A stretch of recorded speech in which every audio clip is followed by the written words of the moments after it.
Did Elsie get reelected? Cheat the snake. There you go. She did. Oh, good. I wish I wasn't able to go. She was More like the asking me, like, football player, I know right? what about Yeah, they're right. Yeah. Big plumber. Yeah, there you go. He's a quarterback, right? Yeah, for He was with the Broncos and the Bears. So I just Yeah, go for it, and, and then I'm I getting think cold you- run. yeah, he's a product of Was this he? year.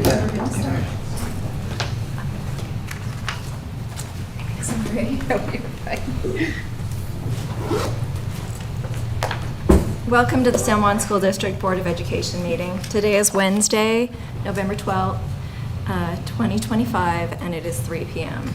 We have in attendance today board members Ron Nelson, Liz Hill Cody, Colleen Bonelli, Nan Barton, and Don Mose, Superintendent Fitzgerald, and Business Administrator Jacob Swanson, and other San Juan School District staff. Thank you for joining us. First item today is to approve the agenda. I'll make a motion to approve the agenda for November 12th, 2025, San Juan School Board meeting. Second. Okay, Colleen and Lucille second. So, all in favor? Aye. Any opposed? All right, we can get started on the first thing, which I'll turn the time over to you, Dr. Fitzgerald. Thank you. I just wanted to give an update to the board about tribal consultation. It's changed a little bit from how it used to be. Part of that is, I think, post-pandemic and then the use of technology. So we do meet with Navajo Nation both in the fall and in the spring as part of consultation. And sometimes that meeting is virtual, sometimes in person. We just recently had our virtual meeting with them for the fall meeting on October 29th. And they sent us out a data form. So prior to that meeting, we provide them with quite a bit of data. That usually includes things like our enrollment count, general enrollment count, our Navajo Nation students, Navajo students.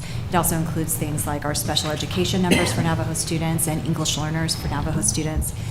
Part of that, we also share updates on the QTIP program, the Quality Teacher Incentive Program that we have here in San Juan, so they could see how that funding is being used and what outcomes as far as those goals are going, so they're updated on that. We also provide them staffing, so they want to know how many staff members we have, how many of those are Native American, how many of them are Navajo. So that's part of the data they collect in the fall, as well as student achievement data, so looking at graduation rates, growth in graduation, our achievement data, and then absenteeism is part of that as well. So there's a big long form we fill out with all of that, as well as what funding we receive that is particular to federal funding, and then any additional funds that we receive. So like our NYCP grant would be part of that, or any of those other grants. So that's shared with them as well. And then, of course, we share the JOM program and our bilingual program. So Brenda does a great job every time we meet with them to share the programs, the offerings, how we are working on preservation of language and culture in our school district. And it really has been great. The last few consultations we've had, they've been very, very positive about San Juan School District, the work that we've done, and what we continue to do. So just really great support from Dodie as well in how we're doing that. We also meet with, and just so you know, in the spring, I do believe they're planning on a site visit, so they will come out and visit our schools in our district, so we're excited for that. We also meet with Ute Mountain Ute Tribe. So that usually is only once a year is what usually works for them. We're willing to meet twice a year, but we also have our student success meetings, which are happening at the White Mesa Education Center. So that is really giving hands-on right for the students that are right in our school district. And then usually sometime first semester, we are invited to go out to Toyac and do a similar type of presentation. And it really, a lot of what we've focused on with Ute Mountain Ute has been the graduation rate, because we know that's an area where there's additional needs for our Ute Mountain Ute students to receive additional supports to increase their graduation rate and outcomes for post-graduation. So I just kind of wanted to give an update on that, and I'm happy to answer any questions. Of course, we still do our presentations and chapter meetings. We still work with Navajo-Utah Commission as well. I will be going to their meeting, Brenda and I, on Friday to do some presentation and share the same information with them as well. But happy to answer any questions if you have any. I just wanted to make a comment that I have participated somewhat in some of those Ute Mountain community meetings. I think that's a great system. Curious if anything like that is somewhat happening related to the Navajo Nation. I think it looks a little different because you have so many schools. So really Yes. that's where our chapter meetings come into play. Okay. So each of our different chapters represent a different schools and student populations throughout our district. So if you look at each of those chapters, that's where that same thing that would be happening similar to Ute Mountain Ute at the White Mesa Education Student Success meetings, that's happening more in chapter meetings. And then same thing with Navajo Utah Commission, because that's made up of our chapter officials and our council delegates. So sometimes we'll get into some more specifics based upon an individual school or general overall. So a lot of that's happening more on that local level in that way. And it looks a little different because our number of Ute Mountain Ute students versus our number of Navajo students is dramatically different. So those systems within those schools that are located both on the Navajo Nation, but in our schools, even in Blanding, where we have a higher percentage of Navajo students, that system just looks a little different. Yeah, rather than having the separate meeting, it's pretty much ongoing throughout the Right. school system. Absolutely. Yep. Yeah, I appreciate that. Any other questions or comments? I have a question. Have they been able to come to the site on the student success night at White Mesa, or that could be construed as a chapter meeting if they were to come on. Similar to a chapter meeting where they can see hands-on what. It what's could going be. on. My understanding is part of the reason we haven't set up a consultation at fall is because of recent elections, and so they're just redoing their council. So some of that is just this year looks a little different than maybe in the past. We normally would have met with them, by November in the past. So yeah, and I think the student success meeting, they have an education advisor, that works with us, and then we also have a liaison as well through our NYCP grant who's working with them as well. So we have two really great contacts that are helping us in that way. So I would say the council delegates are maybe a little less involved because they have appointed, they do have that education advisor for us specific to White Mesa, and then we have our liaison as well that's working with them. So that's been a great benefit to have. We haven't always had that Ute Mountain Ute liaison, so that's super helpful, I think, as we're coordinating services and the needs there. I think one of the concerns I think I would like to hear is what they think about the enrollment, if their U Mountain Ute students' enrollment has been less or since it's fluctuating back and forth. I know certainly that's a worry of mine. The more the merrier, I'm like, but depending on how that goes.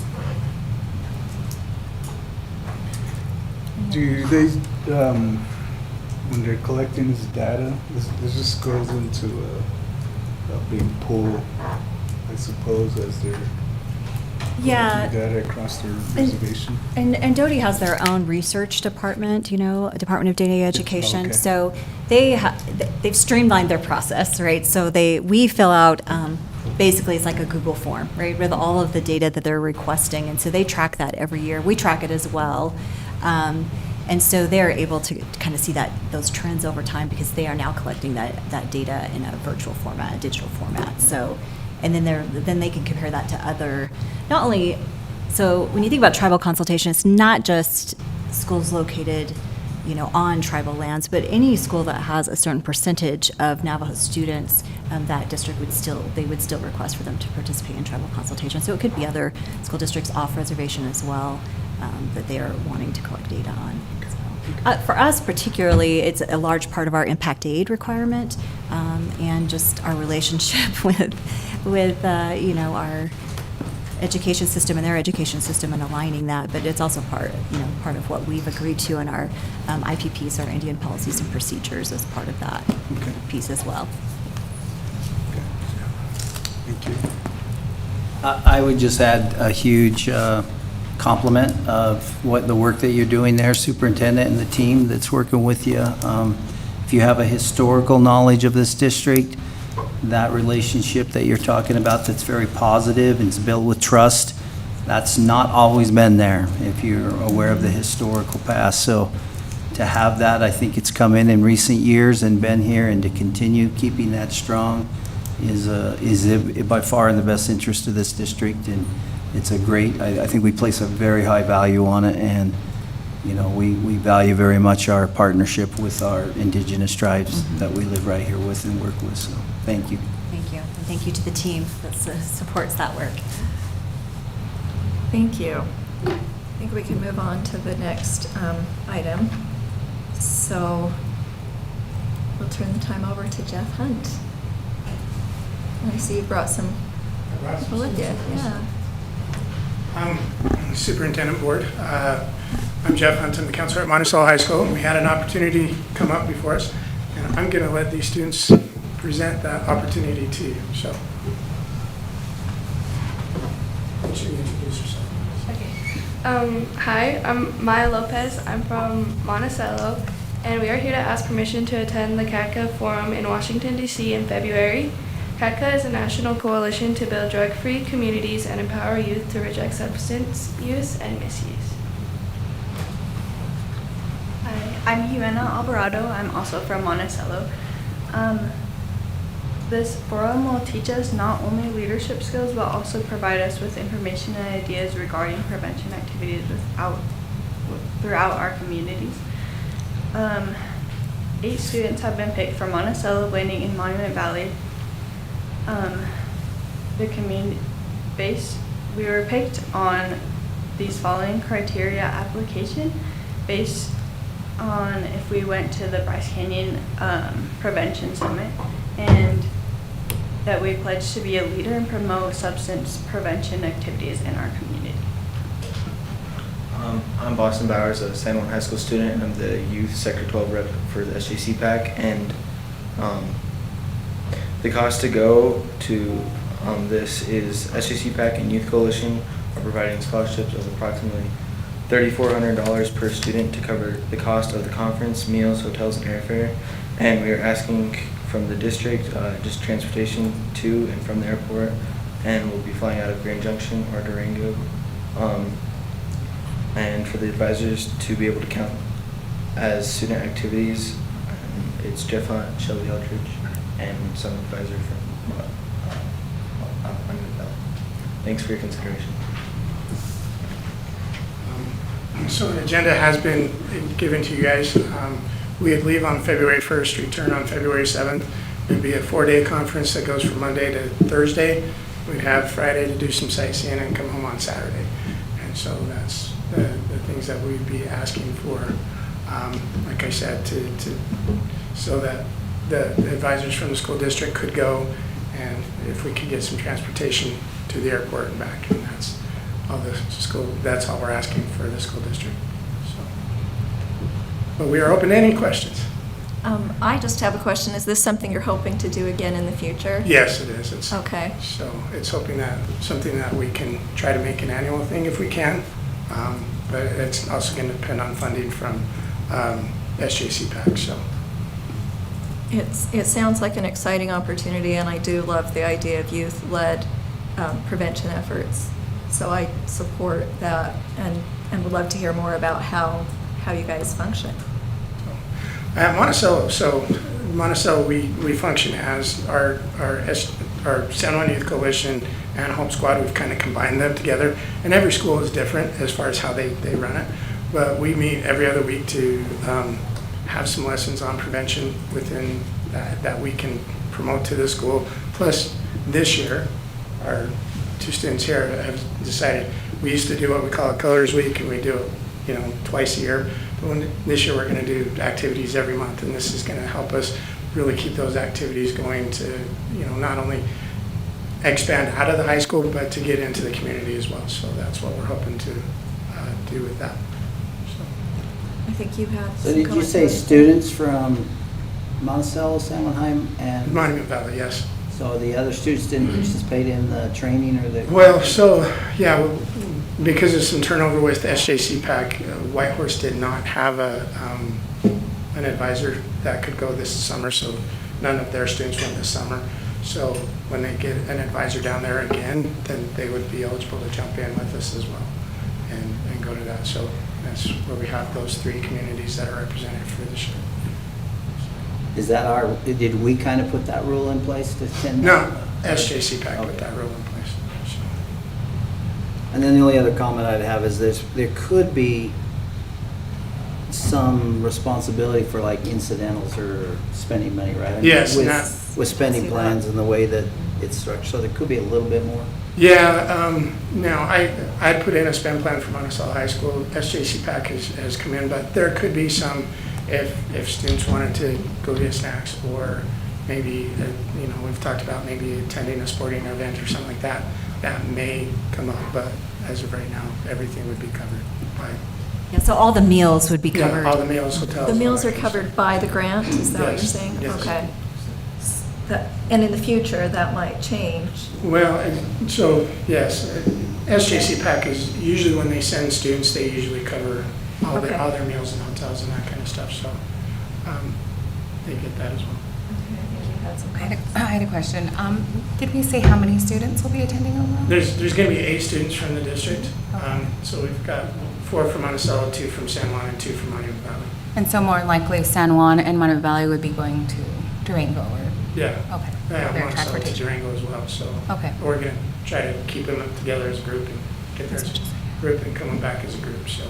I did want to comment, I love the permission slip on there, and I love how it's a contract and the students are going to be held accountable for all of their behaviors. And I was like, maybe that's something we need to add to every single field trip within the district as well, too. So I just wanted to make that little comment there. One question. Is this the same group, I think it is, isn't it, that we hear on the radio? Yes. That's promoting, that Yeah, you hear the they- students talking? Yeah, they've done the radio. Are any of you 3 in that radio announcement? They have not been. It's been a year or 2 Great. since we've done. Anyway, I some really radio like versions. that. That's fantastic. So, yes, ma'am. I'm all about prevention, and I would like to see it to where it's out to Whitehorse High School. Yeah, we're working That's it. really hard to get an advisor out of Whitehorse so that we can make sure that they're included in the future, so. I totally support They've you. been part of us in the past. It was just last summer that they didn't have an advisor, so. I'm sorry. Would Navajo Mountain be extended to Yes, that as well? Navajo Okay. Mountain. So it'd be the same thing, that they Yeah. just needed an advisor? Yeah. Okay. Explain to me what this advisor role is. Well, the advisor is just somebody, for Monticello High School, it's Liz Bailey and I, and so we combined that. So, it could be a school personnel that's an advisor, but it is a club at any other school. Out at Monument Valley, their advisor is part of San Juan Counseling. And so they come into the school and do that. Her name is, I know it's Tish, I can't remember her last name at the moment, so. But yes, and that advisor comes in and they help with those activities and help us put them together and stuff like that, so. I have one more question. Can you guys expound on what activities that you guys provide for the students to do for prevention, Do you want to like talk specifics? Are you talking about at our high school? Yeah. Talk about one of your I two know. grants. San Juan High School, just right there. We just did, this month, we did a turkey in our school and did stuff with Thankful Stuff. And a couple weeks ago, we gave out candy with drug prevention stuff, and we are planning on more and more stuff throughout the year. And we meet monthly, and I've been a part of Hope Squad Youth Coalition for 3 years in high school and 2 years in middle school. We do stuff monthly.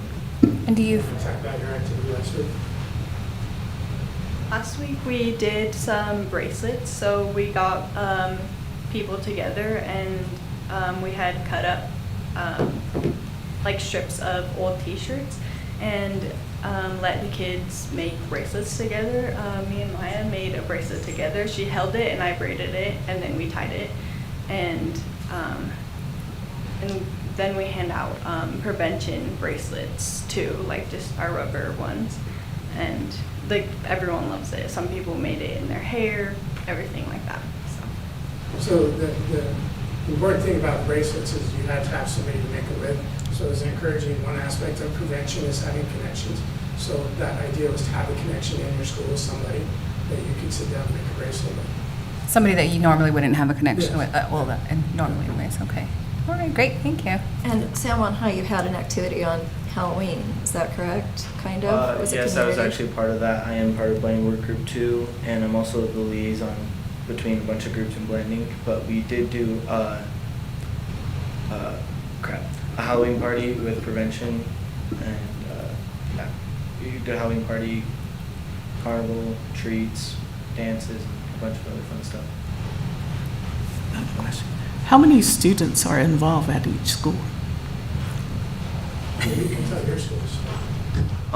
We meet monthly, and I think we have about 20 to 30, I think, that come monthly, but we have some who can't come during the lunch time that we do our meetings, but I think we have about 30 to 47 out of 400. So at Monticello High School, we have, approximately 20 students in our youth coalition.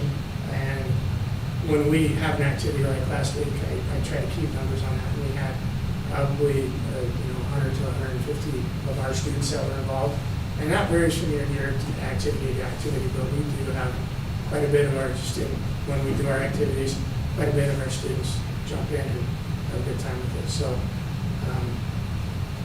think that's really nice. Okay, well, we're happy to support you. It sounds like this isn't going to be, most of it's covered by the grant, but we can support you in travel. So I think it is an action item, is that correct? So we'll Get back to us. yeah, well, Thank you for your yeah, time. We thank really you. appreciate it. Thank you. So, Thank you. Okay.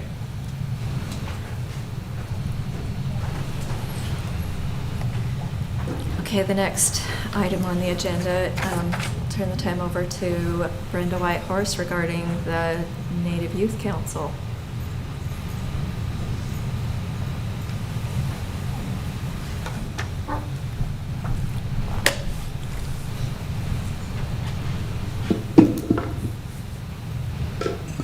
Good evening, school board members and superintendent. The Native Youth Council students weren't able to attend, and so I will go ahead and do the presentation for them. So we would like the school board's approval to send our Native Youth Council to the Mid-Year Unity Conference. And I think this conference has really not only inspired our students, but has given them not opportunities, but also the ability to communicate what they would like to see, not only in their education, but also like their future success. So we would like to send 10 students from our youth council with 2 chaperones, and then also I will be doing a presentation there as well during the speed round. And this Native Youth trip and conference will be paid out of our NYCP funds. I did share the agenda with Eva, and I think I had a previous share with the superintendent, but I'll just go over. It's a 3-day conference in January 16th through the 19th, and we have a detailed itinerary that's available to the school board. So we will be deporting on the 16th at 8 a.m., and then we will travel on a bus to Phoenix and get there. And then as soon as we get there to Phoenix, we will be able to do our check-in and see if we can have early registration. But we did plan in a lot of leadership time with the youth council, so we do a lot of reflection. We asked them what are some things that you would like to see. So like they would like to go to the Herd Museum and explore that. And then from January 17th is on a Saturday. So there's a detailed agenda with the conference that is very detailed. So there's not very much time that they will have on their own from Saturday and Sunday. But we do want to do like an evening activity with them on January 18th. So I have this all detailed, and I just want to let the board know that this really gives an opportunity for our youth to develop not only in a professional manner, but it helps them advocate for themselves. It gives them a voice. It helps them look at their community and how they can support projects within their community and how they can make their communities better for other Native youth. And it also inspires them. I think it really gives them an opportunity to meet new friends across the nation from various tribes, but it also helps them to grow themselves. So, and they wanted to do this presentation themselves, but they just couldn't fit it into their schedule tonight. But I would like you to consider that for them. And then I do have another thing to talk about, but I'll go ahead and and pause here for your questions. I'm wondering, because I know in the past we have kind of seen the agenda. It was attached to our board agenda, if it would be possible to get that email to all the board members, just so we can kind of see what that looks like. I also appreciated Colleen's comments about the contract/permission form. I'm curious if you had a chance to look at that.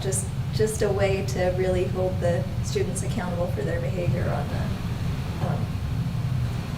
We can in the kind activity, of, we have a youth council meeting that's coming up, so we can design a contract with our youth council. I really would like to have them have a voice Yeah. and setting up that contract and put their ideas through. And then maybe we could look at the one that was presented tonight, kind of as a sample, and then they can create one that kind of matches their youth council. And I did send the agenda to Eva. Okay. And It was after, it was at 2 p.m., and so I couldn't add it because it's not within the 24 hours, but I can change the agenda, but I'm emailing it right now. That's fine. Thank you. I didn't mean to put you on the spot or anything, but I just. Well, in the I've been past, we on haven't travel, been so, able to- I know, same. Yeah, I didn't So- get that. And I did share the agenda with superintendent Okay. a couple months ago, so she has that as well.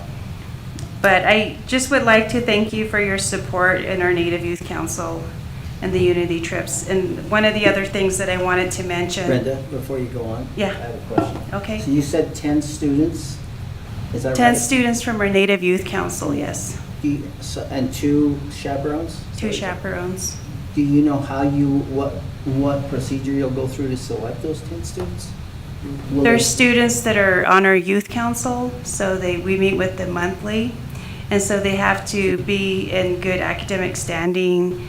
They have to have participated in our youth council meetings. We just had our youth leadership conference. You have 10 members of that council, and those will be the 10 that are going? Yes. And they represent, or do they pretty much represent all schools in the So secondary? we have like 3 applications that are pending, and so the students are getting like recommendation letters and getting information to complete their applications from White Horse High School. But the majority of our youth council students are from Monument Valley High School and San Juan High.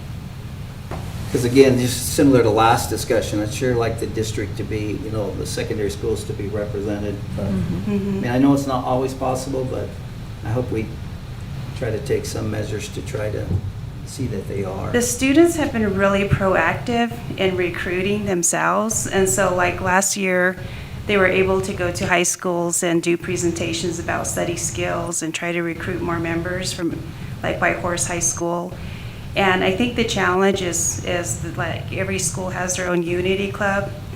And so there's schools that have Unity embedded into their clubs that they have, and some of them are on Unity and are not sure if they want to join the San Juan School District Native Youth Council. But that was the other thing that I wanted to talk to you about. We did get a new grant. It's another Native Youth Community Project grant, and I'm sure you're aware of that. But within that grant, schools are able to send a few Unity Club students from their schools. However, we don't really know the logistics of all of that in terms of the funding and how many students they can send. So it would be immature for me to ask for approval for them at this point. But as soon as we get a grant director and find out more information about exactly what that would look like, I would like to have an opportunity to come back to see if we can get Unity Club members from schools. But one of the other things that was also brought to our attention was that we should select students from those schools that really are invested in attending the Unity Club. And so I think that was one of our board members' recommendation last year. Like, we need to get students that are invested, that are willing to take the information back to their community and embed it into their Unity clubs that they already have. So that's just a side note on that. Did anybody else have questions or comments? No, but I know that these programs, these conferences are very valuable for our youth.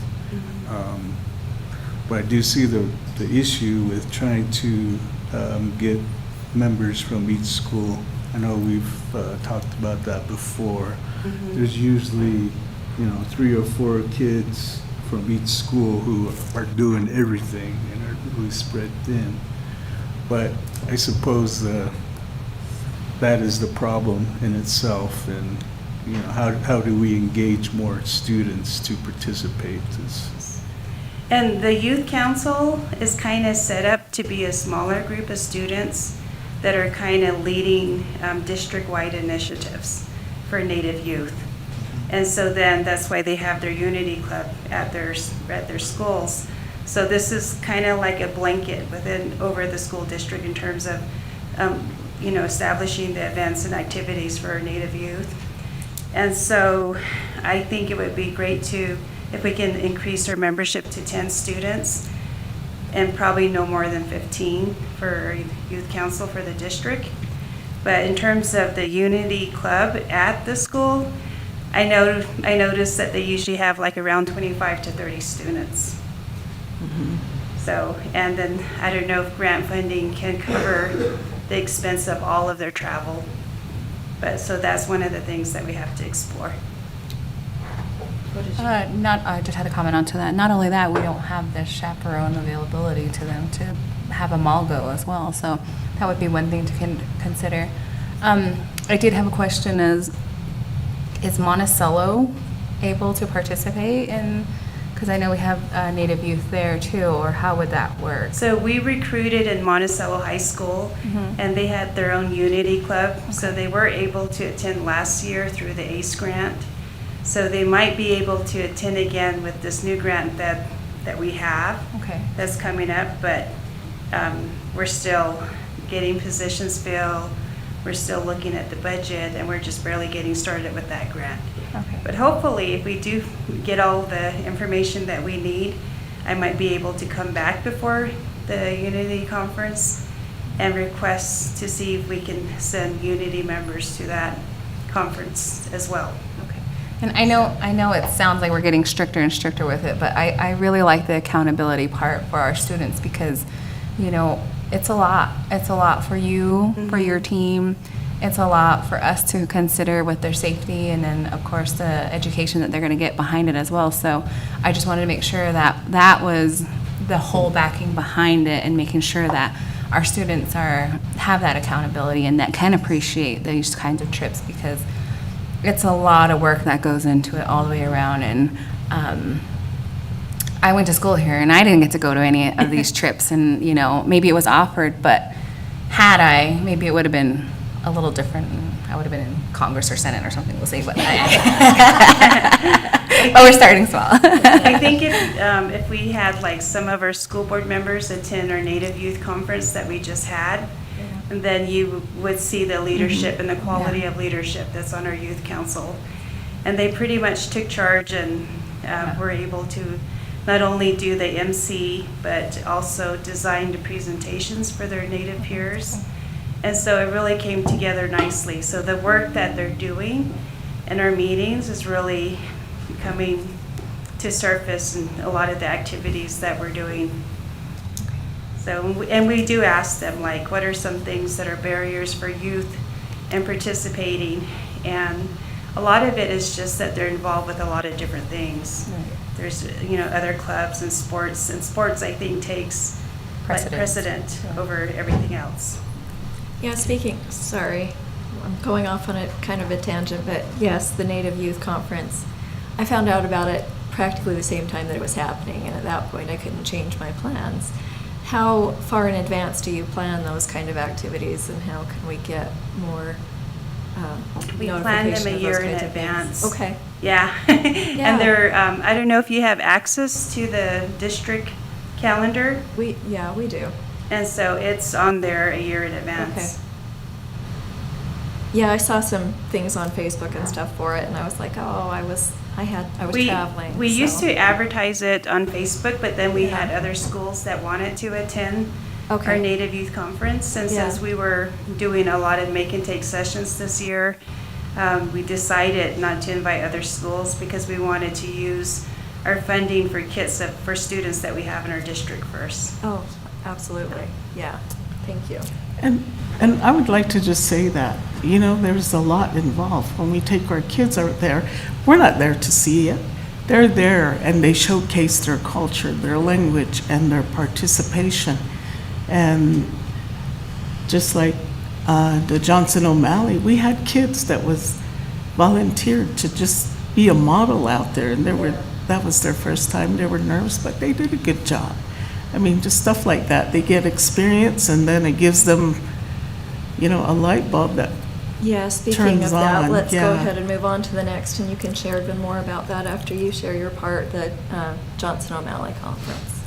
So are we moving on to the Yeah. Johnson O'Malley? Yep. Okay, so I'm really excited to share about that. So this year, San Juan School District received the Johnson O'Malley Region 7 Exemplary Award. And this award is presented to our entire program, and this is what it looks like. Wow. So, and this will be showcased right here. And it involves the work of everybody, even the work that you do as school board members. And of course, our Indian Education Committee members, our parents, and the meetings that we have had. And then all of the things that they put into their education plans, and they plan out the funding. Although, I was talking to superintendent about this.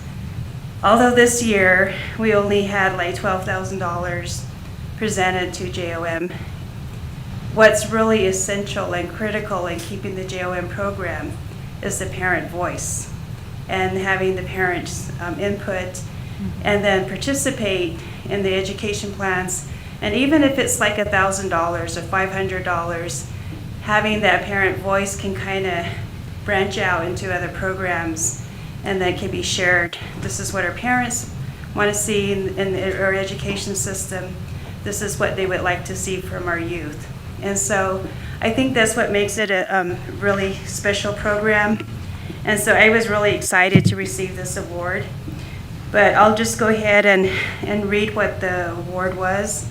The San Juan School District JOM and Heritage Language Program continues to strengthen Navajo language and culture education through parent engagement, student leadership opportunities, academic support, and community initiatives.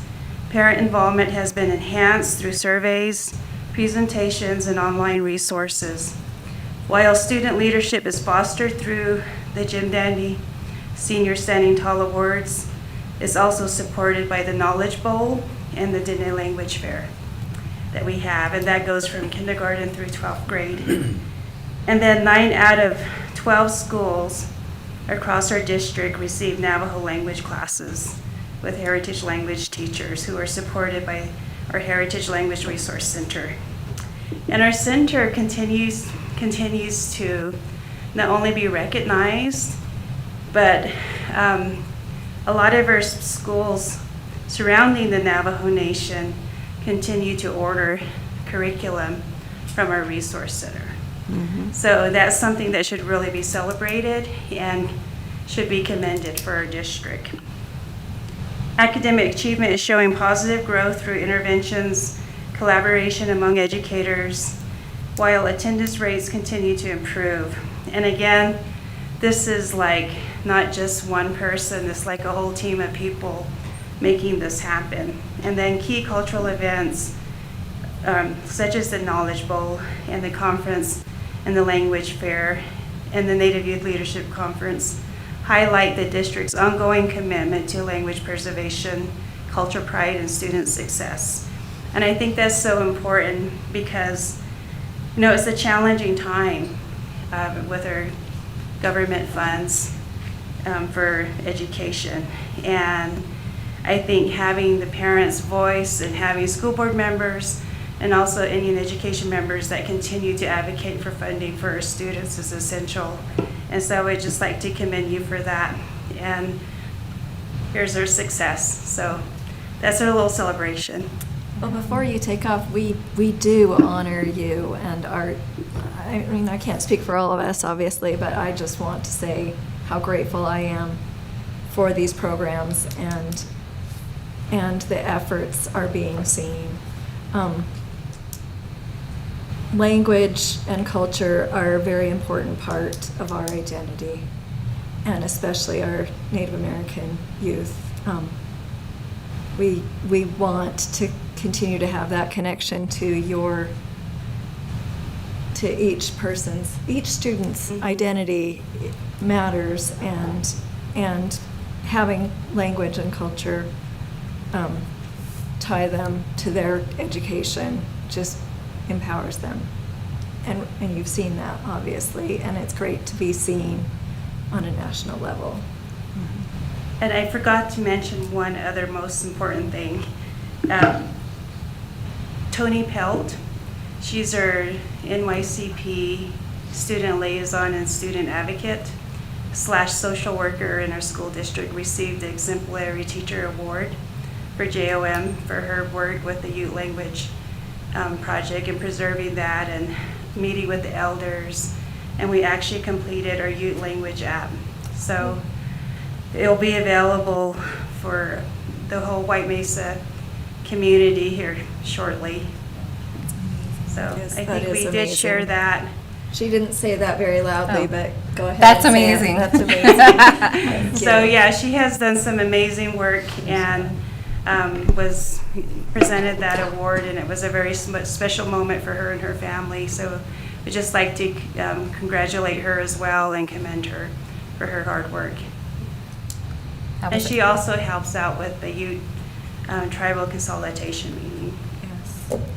That was actually going to be my question. What was Tony's, what it entail, for her to receive that, so. The work that she's done is like she has created activities that preserve Ute culture heritage throughout the year. And during the winter season, she had the youth do a round, I think it's called round dance drumming singing. So the Ute students actually learned some of those songs, and then they presented that at their Christmas program. So that was one of the projects. And then she also was very instrumental in the Bear Dance White Mesa School District Partnership, where Blyden Elementary was the only school sending students. But now we have Bluff Elementary, Seven-Ziskite Elementary, and then I think last year Montezuma Creek Elementary also attended. So that cultural exchange that happened was very powerful for students to see, and we got a lot of awareness of like different cultures within tribal nations, which was really neat. And then the work that she has done with the elders is just amazing, because there's only a handful of elders left that speak the Ute language. And she was able to get them together, and they recorded all of the vocabulary, the phrases for the Ute language app. And it was a tiresome process for them. And I think for their Ute elders, it was really heartfelt work, because they wanted to have their youth relearn and revitalize their Ute language, which is different. Their language is slightly different from the Toyac Ute language, or either Northern Ute and Southern Ute. So like each community of Ute bands, I think their dialect and the vocabulary that they use in their language is slightly different. So it did take a huge process, but she has done a lot of other things for student youth as well, and as well as her Native Youth Council. That was an amazing job. Yeah. I have seen, as an IUC member, the wonderful work that you do. I was just thinking about, as I was going to high school, and, it used to be called Indian Club, right? And that's it was more based on song and dance. But that experience was invaluable to me as an adult now. Looking back, I'm just so glad that I was a part of those programs. And moving forward here, I'm a little worried now about funding, like you said, for the future. So I just think as a school board that we need to find funding to continue these programs, especially the state of the country as it is now. We do need these cultural programs more than ever moving forward, and I'm 100% on board with anything that you do that's positive. So. One of the things that you talked about is empowering parents to be advocates. And how, sorry to put you on the spot again, but how do you propose we do that? Just try to get them more involved? I think the best in way to do that is to have a conversation with parents and to communicate what is actually happening, current events. And like, for example, the Office of Indian Education, they had 9 staff members that kind of oversaw all of the grants for Indian education throughout Indian country across the United States. And 7 out of the 9 were ripped. And so what does that mean for individuals that were overseeing grants for Indian education, Title VI, for a lot of the funding, like even Impact Aid, McKinney-Vento. And so I think a lot of parents are not aware of all that's happening. So I would just say start a conversation and let them know, communicate with them what's happening. And then they'll probably ask, what do we do to help? And then you can say, well, you can write a letter to your state representative, state congressman. And then there are like websites for federal funding that have parent input, and there's like some email addresses that I can send out for each state. But that would be my suggestion. Okay. Does anybody else have any comments or questions? I would like to just congratulate you for all the hard work you do. All the hard work you do for the heritage language programs and for all the different schools that's there. And out of over 500 tribes, Selma School District was put was highlighted that evening at the banquet. I mean, that's something. And it's all our hard work, so thank you. You're welcome. Yeah. Just one thing, Brenda, next year for the youth leadership, can you make sure that we're part of the tie-it to these bracelet making? I missed that part, and I was like, oh man, I should have been here yesterday. The make and takes, is that what you called it? Yeah, make and take sessions. Yes. Well, it is, the make and take sessions, they came out from Unity conference, but also the youth really learn differently than how we could sit in a class and just listen to a lecture and probably obtain 60% of the conversation or the discussion for the topic. But the youth actually have to be involved and have to be creating something, making something, and then explaining that to their peers. And I think they're the ones that are helping to design these lessons. I think the first youth conference we had, it was a lot of listening, but it's really changed. This past one was all very interactive. They got to make bracelets. Yeah. Bracelets, stamp bracelets. Okay. Thank you for your time, and I'll leave this with Eva so she can display it in boardroom. Thank you. The next item is concurrent enrollment data with Dr. Derek Day, Assistant Superintendent. Good afternoon. All right, so, we're starting with concurrent enrollment. So this is some information about our concurrent enrollment data. Normally it's just set to review. We get a grant from USBE regarding this information, and we kind of identify which subgroup we're going to monitor. With the last 2 years, we've had American Indian, and then that subgroup, and then also socioeconomical status. So this is showing the ones for American Indian, and that's what we'll be sharing today. So this is the percent of students who are enrolled in concurrent enrollment who are American Indian, and that's at a 10% rate. So on the bottom portion of the graph, that shows the progression between what the state is and then what our LEA is, so San Juan School District. So we're just below the state average, and we had a minor dip from last year, and so we're looking at ways to identify that and ways that we can increase concurrent enrollment for our American Indian students at our schools.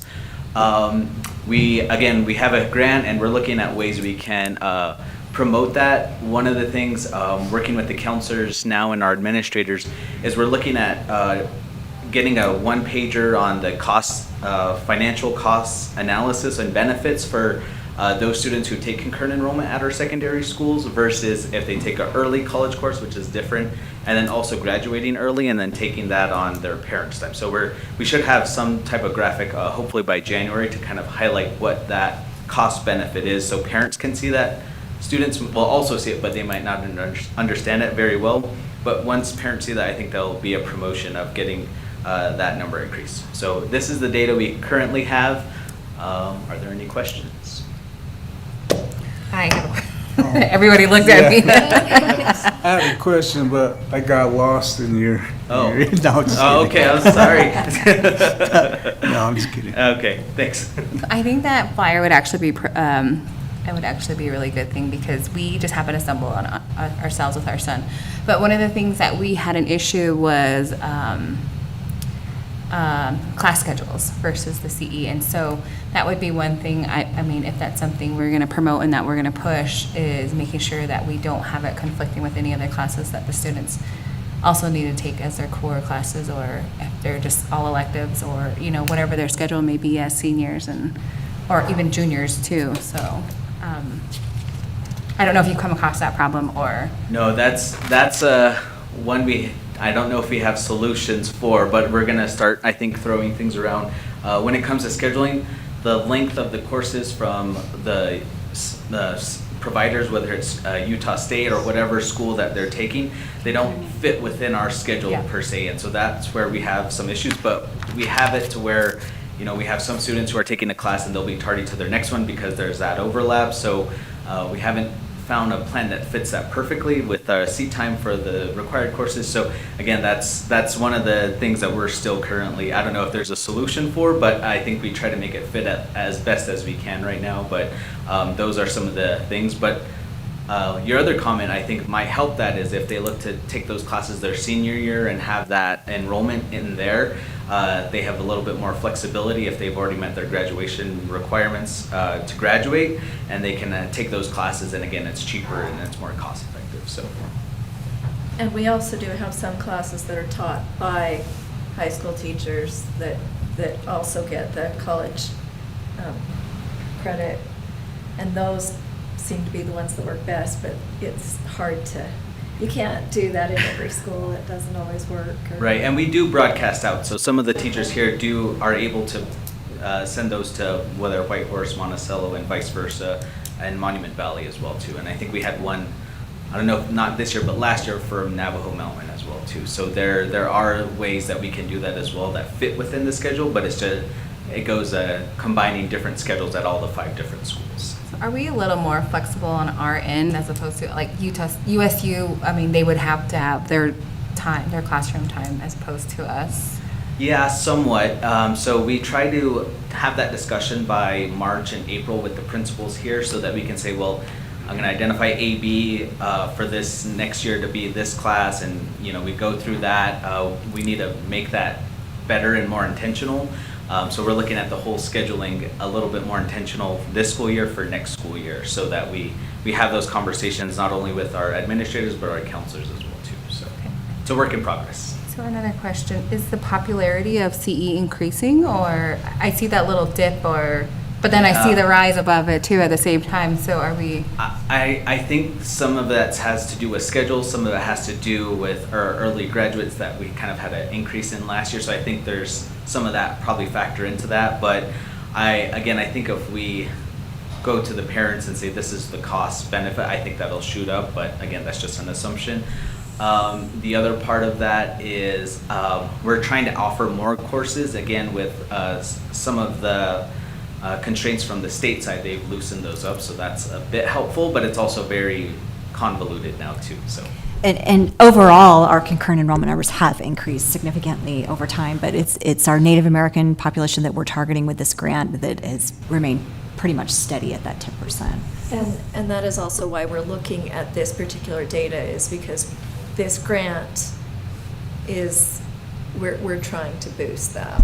Yes, so part of the grant requirement is to look at your gap in student groups. So that's why Derek mentioned the socioeconomic, because there's also a gap there that we're seeing that is different than other student groups for participation. So you're showing us the data, and then you're eventually going to show us how you're targeting those groups and trying to help them get, I assume, to lessen that gap. Correct, and I think we've heard the barrier at least the last 2 years from some of our teachers who are some of those broadcasting teachers out, in that with some of our schools, with like Navajo Mountain, Monument Valley, and Whitehorse, when the dates open, they're actually still on summer break, and so that if they don't have access to internet at home or don't have someone there, so we're trying to think of a creative way to get people to be there to open up those classes or be at the school site.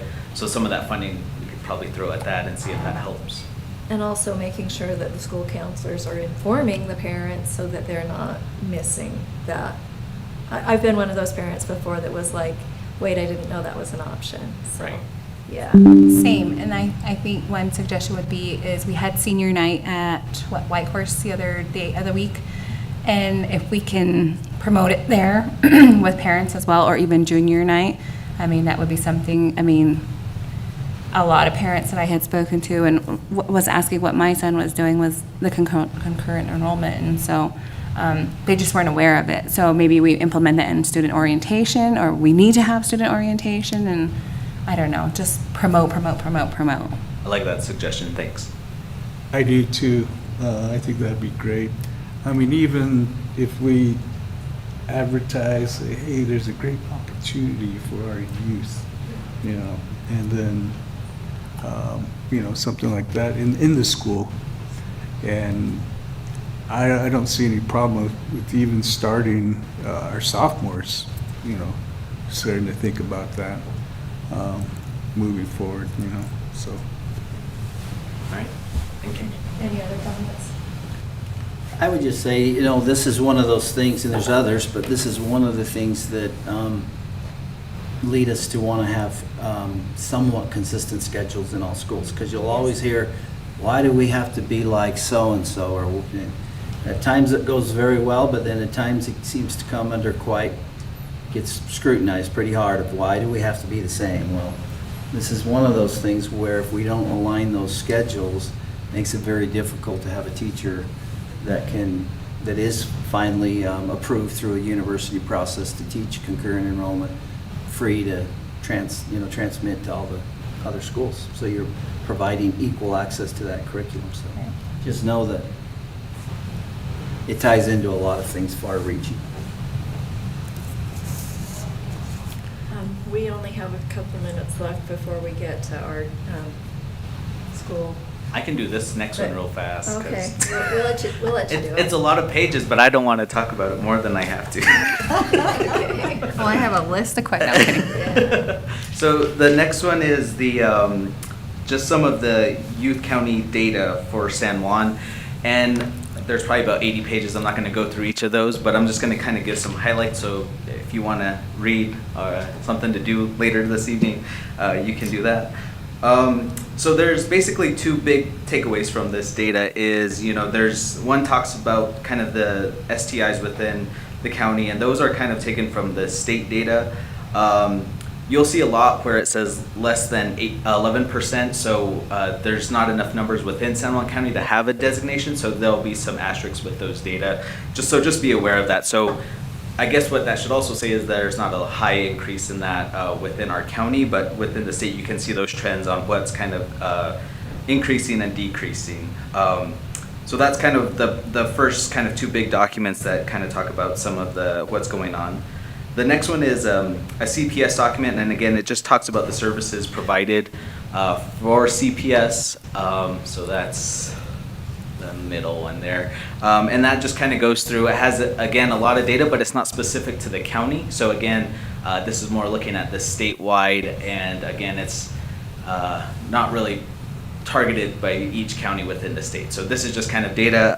Again, just with here, I think the most important thing is talks about the services provided and kind of some of their objectives that they have to kind of talk to some of the data that's missing. So again, nothing specific really to San Juan. The last two are talking about birth rates and the adolescent rates within the state. And the biggest takeaway is that there's a decline from this national average to the state, and then also I think for the county, again, there's an asterisk with our data.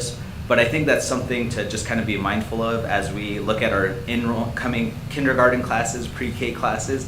That really impacts our teachers and the amount, and our student enrollment as well too. So just kind of knowing that that's the trend, to be mindful of that in the data that's coming in from these different reports. But again, those are just the big highlights for these and some things to kind of take note of for future reference. And then the filtering data, that there's not an attachment, that's a requirement too, is to share that. So and then again, so there's two things you received, I think, talking about some of the searches. And so just to know, I kind of went through these, and I think there were, a target of 172 hits for securely. And when I was reading through some of those are just because a word is integrated in that. Some of these were about some of the gamings that they have for esports. Some of these were not necessarily considered an alert, but came up and flagged. So again, I think out of the 172 flagged reports, there's probably, I'd say, about 40 that had the intent of being some cause for concern. But I think a lot of those are just kind of things, because some had to do with welding, some had to do with certain classes, some had to do with art, some had to do with searches. There was also some medical terminology within that CTE class that was offered. So just to be mindful of that, but those are really high. And I don't know if you want to Sure, speak to I'll jump in. anything else. So all of this data is required to present to the board every 2 years. So that's why you're getting this data. And while we do not have any data that any student has been able to go bypass from our reports, any of our filtering to actually access the pornography. What Derek is referring to is attempts to search under certain headings that would fall under the pornography, but they've all been blocked. So I mean, we have a fantastic tech department. I know Mason's here to answer any questions that you might have, and Jared as well, about filtering. But the filtering system is filtering those out. So while they may attempt, and we have data of that, we do not have any record. I mean, there could be a workaround that possibly occurred, and but anything that we have to report, because we're required to report to you access to pornography in our schools. So that's what that is. And which report would that be under? That's not attached, Okay. because it has individual student information on Okay, it, and no gotcha. one was according to our reports, none of them were able to access it. They could just search certain words, and we knew they were trying to access it, if that makes sense. Did they get the Google folder? I did not know, Oh, okay, because okay. it had Names, confidential. okay. It would be Yeah. a FERPA, so Okay. I don't know if Mason or Jared have anything else they want to add about filtering. I don't think unless you have a specific question, but we asked them to be here just in case. So it's not attached, but you're just explaining to us about the internet filtering, that we do have incidents where searches were questionable, but the filtering worked, it blocked them. Right, and then That's- even probably more so where there's actually looking for certain things, but if it has a keyword within that class, it still flagged it, so they still couldn't get through as well too. So some of those flags were actual medical related, but. Right. Okay. Great firewall we have there, filtering system. Any questions related to that? I did have kind of a question. I know it didn't have a lot of asterisks on a lot of the data that you had presented and everything, but my question was, do we need to increase or continue sex ed or STI or in our health classes, or? I think the the one that's on the rise with the major report was syphilis, and then when you look at those with American Indian, again, it's the statewide, so it's not specific to Right. San Juan County, but statewide, those two were both on the rise for that STI, but also that subgroup. So again, not specific to San Juan, but just something that I think probably needs to also just kind of be mentioned on what that is, the severity of it, and how that relates. So I think with those in health class, again, I don't know how specifically those are covered, but that's what the data is showing. So again, just educating is kind of that key thing I think we need to be mindful of as well.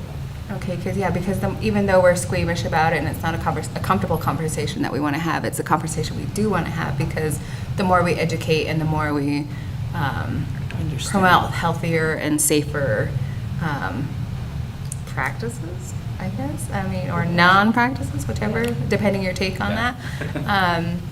I think that would be essential to the youth, because, ignorance can lead into a lot of trouble too, so. Right. That's why my question was what it was. Yeah, and knowledge and education, I think, are the biggest two things to help prevent. And I think that's kind of what the data, how we want to use that data to see where we can fit into those gaps. Okay, thank you. Thank you, Dr. McKay. Thank you. No more squirming. All right, at this time, we'd like to welcome Michael Johnson to do your presentation on the ES.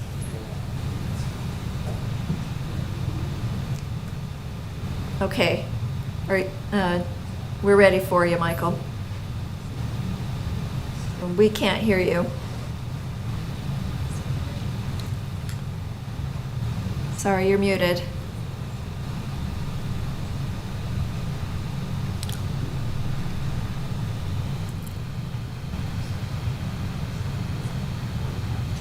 We still can't hear you, Principal, but I think it's on our end.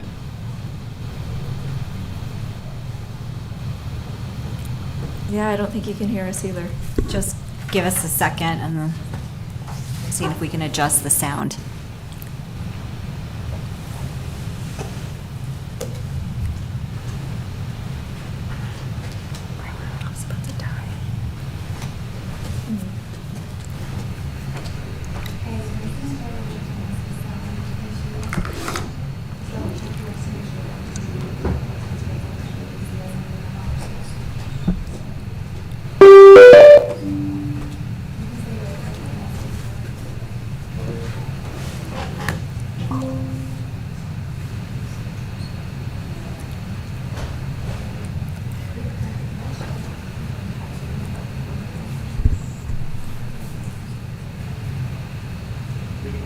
Should we switch into order? Or is it gonna have to just be worked through? Should we have to check? I think they're busy too. They're the ones Busy trying presenting, to. so they- They're the ones Busy kid. troubleshooting.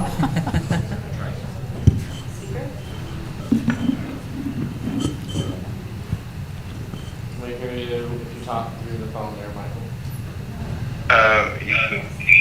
Yeah. Turn his mic off. My mic's on. That's, Okay. yeah, There you go, go. that's better.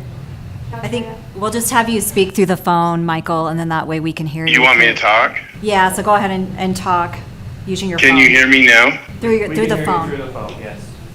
Okay. Thank you. So thank you for inviting me in today. So can you go to the second slide, our yearly goals? Hello? Did you do it? You can I keep- can't see anything too. You're good. Just go, Michael. I'm blind. We've got you. Just tell us what you want on the slide and just assume we have it. And Okay, so the yearly goals. So our yearly goals were developed because of our school improvement that we've done and that we worked on. The first one was to increase student growth, MGP, on the ELA Rise in grades 3 through 5 by 10% for the Native American and ELL student group by the end of 25-26 school year. And then we also did grades 1 through 3, 70% on their pathways goal in ELA reading. And our second goal was 70% of our students will attain a typical or above typical growth on the Acadience math computation part. And then the third one is we will decrease the total number of chronically absent students by 2% from the beginning of the year, the 10th day, to the end of the year. So now will you go to the second slide for me? And on the second slide, I just wanted to define what MGP was. I use that as one of the goals. It's our median growth percentile. And if a school has an MGP, if you go down to the very bottom of that, it says if a school has an MGP of 65% in math, it means that the median student in that school group more than 65% of similar students statewide. So it's like if you all ran the race at the same time, you would be ahead of 65% of the students. So we want to increase that by 10%. Our 90-day plan goals, number 1 and number 2 are the same except for one. Number 1 is ELA and number 2 is math. And since we determined in our root cause analysis that a lot of our problems was that we were able to work on engagement and rigor, excuse me, and on being able to do depth of knowledge, we wrote these that will provide rigorous evidence-based Tier 1 ELA and math instruction, making a learning environment for all students while supporting behaviors to allow us to build a strong community intensely focused on student learning and teacher collaboration. And our behavior was another place where teachers wanted us to help increase and give them a better, less having to deal with behaviors so that they could teach more. And number 3 on this is that we've reduced our chronic absence by 1% through the first 90 days so we could gain more teaching time and help with growth and learning. So if you'll go to the next slide, this is some of our data that I wanted to share. We do now have our ELA scores from the state for last year's RISE scores. And our ELA, on our ELA, we were at 35.1, which is slightly below the district and below the state. And then our MGP for last year was 54%. So we want to keep increasing that by 10%. And our ELA for Native Americans was 17%, and for white was 51.6. The reason we broke these out is because we're in CSI for both Native American and ELL, and we want to try and help those, especially those subgroups, so that we can make sure that everybody is learning, but also that we exit CSI. And then on our math, the overall school was at 43.2, which was slightly higher than the district and the state. And in that one, our Native Americans were 19% and our whites were 66.1. Science was 29.5, which is slightly below the district and the state. And in that, Native Americans were 9 and the whites were 46.6. On the right side of this, the data on the right side, I broke it out by grades for this year for the Acadience tests that we've taken. And something's kind of interesting in this. If you look at first grade was, the composite was 47.06. Native Americans were at 47 and the whites were 47.06. So it was basically just completely even. If you look at fifth grade, it widens out. And this is one thing that we're trying to stop this gap from happening by doing with our PLCs, working on these subgroups to make sure that they're getting the attention and the needs that they need to help progress and to make up that gap so that we can close the gap and have everybody on the same page as we're learning. If you'll go to the next slide, there's our math scores on the data. The whole class composite broken out by grades, and once again, first grade is pretty close, and then the gap widens out again. On the right side of that graph is our computation scores, and there is a gap all the way through. So and computation is solving the problems like word problems and dealing with the things to help try and do that. And so we're working very hard to try and close that gap also in there. If you go to the next slide, our average daily attendance to start the year was at 96.68 the very first day. On the 10th day, which we start because chronic absence starts at 10% of the school days, it was 94.31. The end of the quarter was 94.28, and on November 4th, I just picked a day last week and just took it then, and it was 94.40. So we've been hanging around there and maybe getting a little bit better on our average daily attendance. Our chronic absent students was 13% on the 10th day. We didn't gain a point yet, but we lost actually a point to 14%, but we're working very hard, and I'll tell you about that in a couple of minutes, what we're doing for that.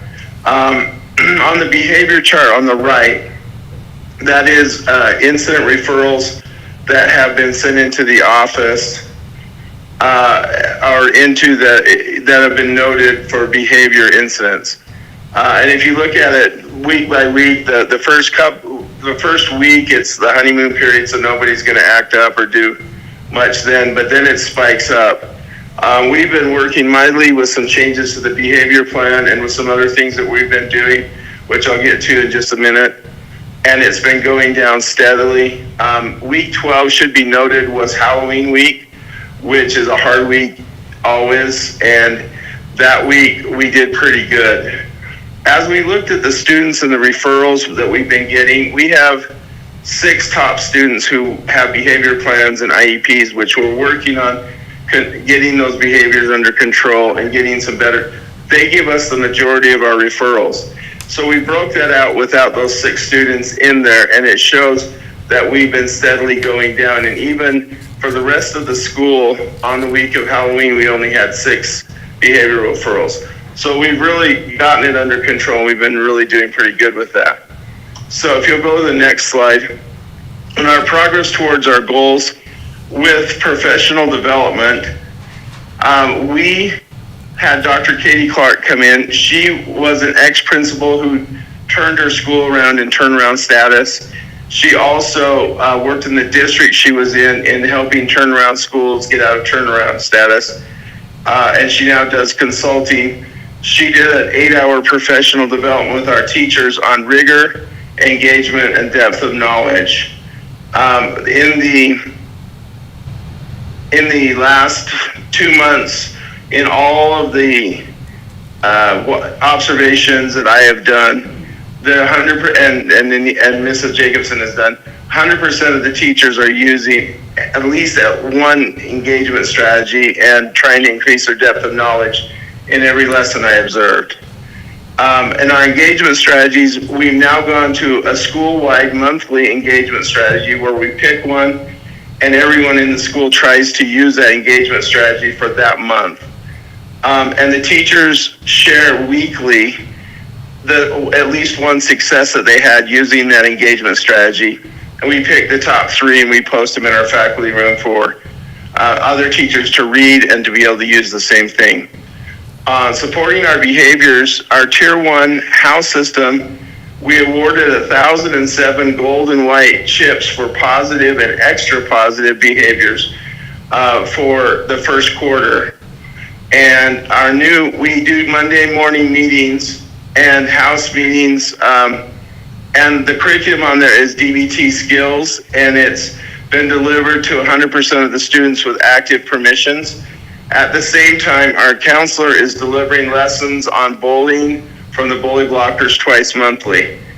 And then for Tier 2 and Tier 3, our new restorative practices in the behavior plan combined with what we're doing in Tier 1 has resulted in a 24% reduction in referrals. And we, of course, track that weekly, as you saw. If you go to the next slide. On our math, to support the goal of helping our computation in math. We work on math facts for the first 10 minutes of class, and we have math fact champions and math fact all-stars. Math fact champions master those skills in that quarter, and then they're rewarded with some recognition and also a small prize to help them to give them incentive to work on those math skills. And our math all-stars are not quite there on their skills yet, but they're growing, and they're either at their growth level or above their growth level. And just to note, in the first quarter, K through 5, we had 320 math fact champions, which is 69% of our school.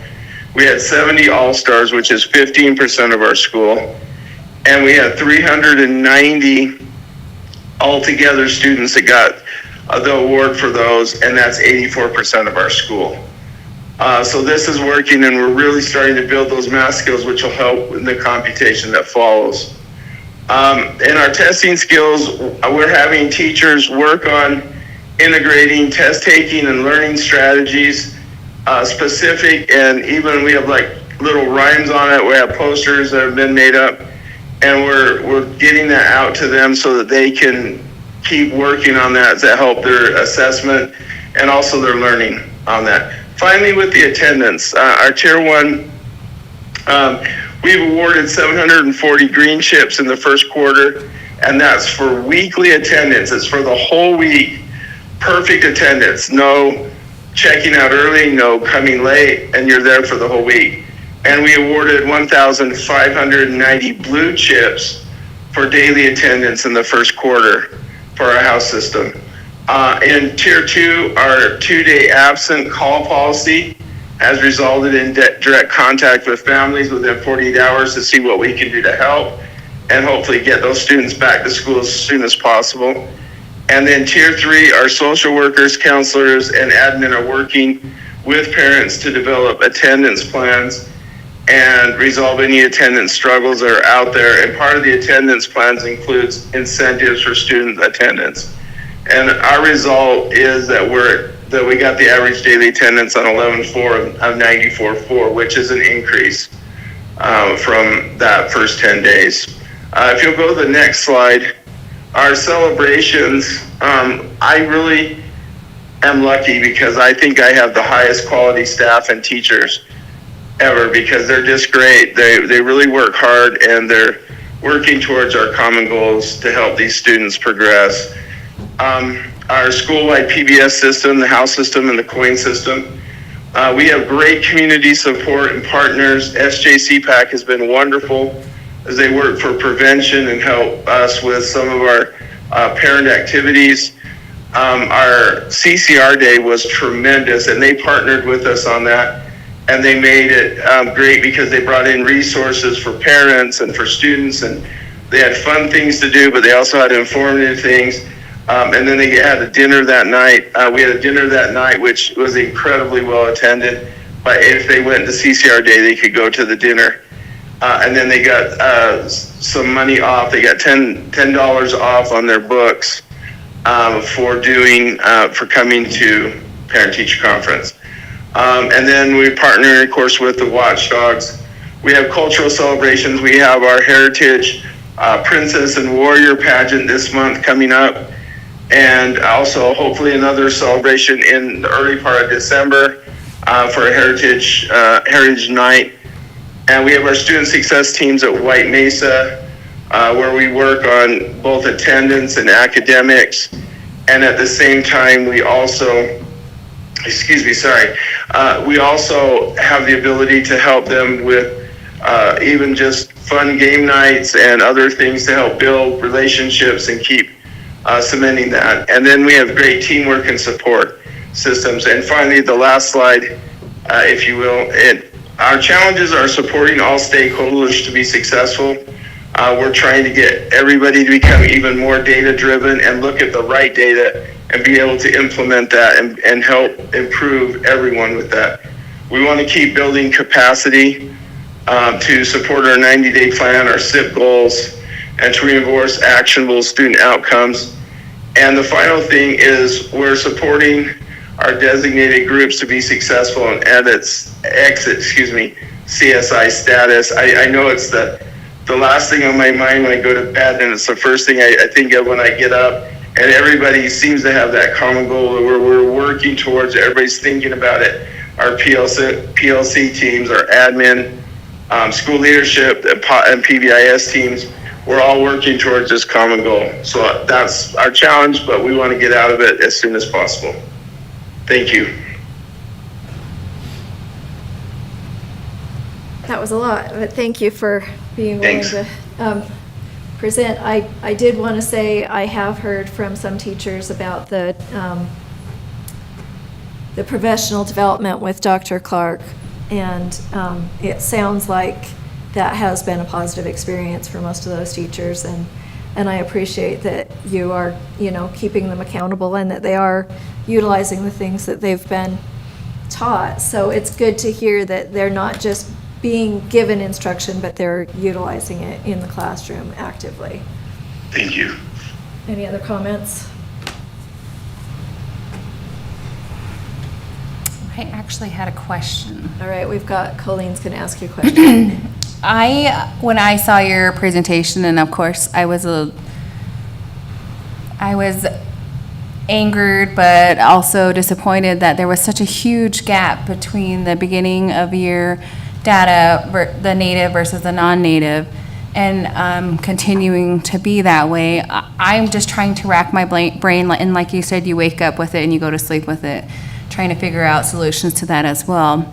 I wondered, because it's such a specific group, we have these heritage, language, and cultural events coming up. Is that something we can present to the parents while there? And I don't know if that would be, make it a part of the presentation and say, hey, because this is such a specific thing, and this is where we could learn from it as well. I'd Wow, really that's- love to yeah. see that close, and I know that's our end goal, and I know you guys are working hard towards that, but for me, it's really disheartening to still continue to see that. That's a tremendous idea. Thank you. I want to run with that because I love that. Thank you. And if you need me there, I can do it too.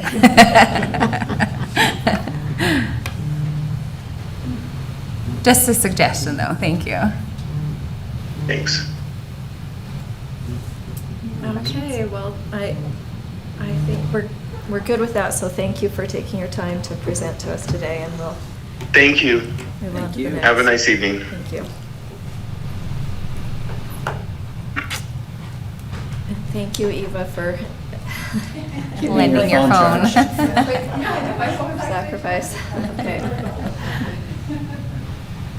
All right, we will move on to Technology Department update and invite you to share. Come in and change drivers here. Go ahead and go to our celebrations and challenges. So the first thing that we want to celebrate is that we did have a good, successful school start, and maybe that doesn't sound like very much, but that basically means that a lot of people worked all summer long to make sure that when people come into school, technology seems seamless and uneventful, and that nothing happened that they weren't expecting. And truthfully, nothing is a celebration for us. when people come in and turn things on and get what they expected, that's a thing to celebrate for us.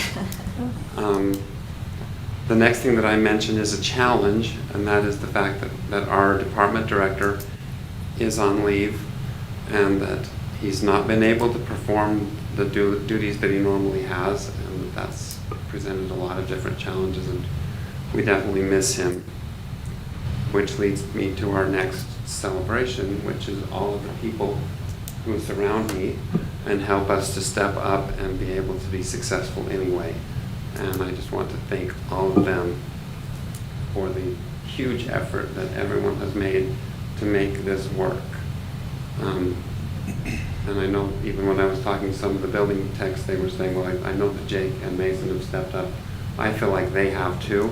We've been able to push things down to the tech level, and well, really everyone has stepped up, everyone understands, other people in the district have understood and really helped us, and we appreciate it greatly. Another thing that I wanted to mention is that over the past couple of years, we've started to see things we didn't see before. We're being asked to participate in areas and places that we hadn't participated before, and that presents for us another thing to try and work in and make work. We didn't used to have electronic door locks. A few years ago, we didn't used to do internet into homes.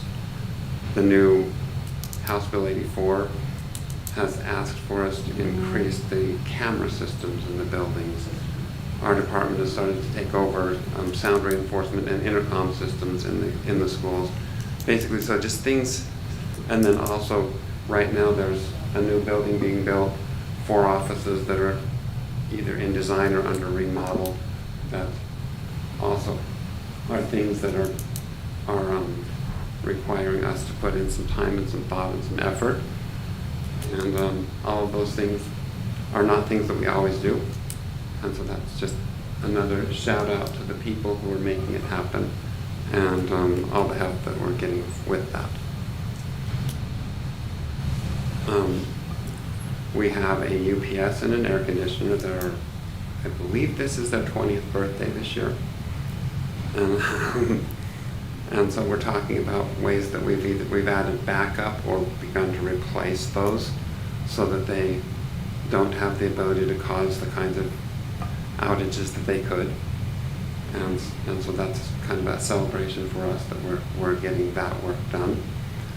Also, our perimeter firewall, which means the firewall that protects the district, or creates the perimeter between the district network and the internet.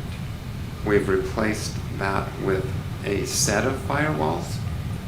So in the past, that one firewall has been something that potentially, we've used a good one and it hasn't happened, but it was a potential outage for the district that would have basically taken away all internet access from the district until we could get it replaced. And we've been able to put in a high availability set of 2 so that there's an active and a backup, so that now if we had that kind of a problem, school could continue, work could continue, people could do the things that they're used to doing. So those are, we feel like, some goals that we've been able to work on and make some improvements. On the security front, we just recently participated in a security audit performed by Utah Education and Telehealth Network. I think they don't call themselves telehealth anymore, but they keep changing that. Anyway, they pointed out for us both areas where we're strong and areas where we need to work, and we've begun taking that report that we got from them and working through the items on that list and trying to improve our security posture. One of the things that we've also been working on is, do all of you know what multi-factor authentication is? Unfortunately. Yes, exactly. Why don't you just explain it just to... Okay, so the idea of multi-factor authentication is beyond the username and password, some other factor, something that the person possesses or some part of the person or something that you can't give away in a form. So if somebody sends you an email and says, give me your username and password, and manages to do so in a way that is convincing enough that you do, there's something else that they have to have before they get access. So in our case, we've been using an app on our phones. So if someone gets your username and your password and tries to log in as you, it will ping your phone and ask you if it's okay to log in. And anyway, so it increases the security of our online accounts significantly. We've managed so far to implement multi-factor authentication on our Google accounts, Microsoft 365 with the help of Jonathan English, Link ERP, which is our financial system, and we have it on the new UKG Ready, which isn't quite ready, and we'll be moving to that version of UKG hopefully soon. But when we do, it will have two-factor authentication. Okay, some other things that we've done in the area of software and data and AI governance. We've just recently worked to create a software committee that takes care of making sure that when teachers want to use software, someone is evaluating it for data privacy, making sure that we're collecting the right metadata, and also looking into the software to verify that it's pedagogically acceptable, that it's going to be the best thing for the students to use. So we have members on our committee from the teaching and learning committee, people from the technology department, people from the library, to help us to guide the process and also make sure that we do it in a safe and secure way. The other thing we're working on is, you're all hearing about AI. Everyone's aware that AI is taking over the world, or at least becoming a big part of what we are doing. And so we're working with the teaching and learning department to develop an AI policy because we feel like we need that. We're being asked for guidance. And I'm going to turn just a minute, or a couple slides, I guess, over to Monique McDermott, and she'll talk a little bit about some things we're doing in this area. Hi, strangers. Hi. Good to see you all. Can you do that one slide? So last year we started planning for what we're going to do with technology and how we're going to keep up with what we need to keep up with for this year's whole district-wide focus, and it is AI.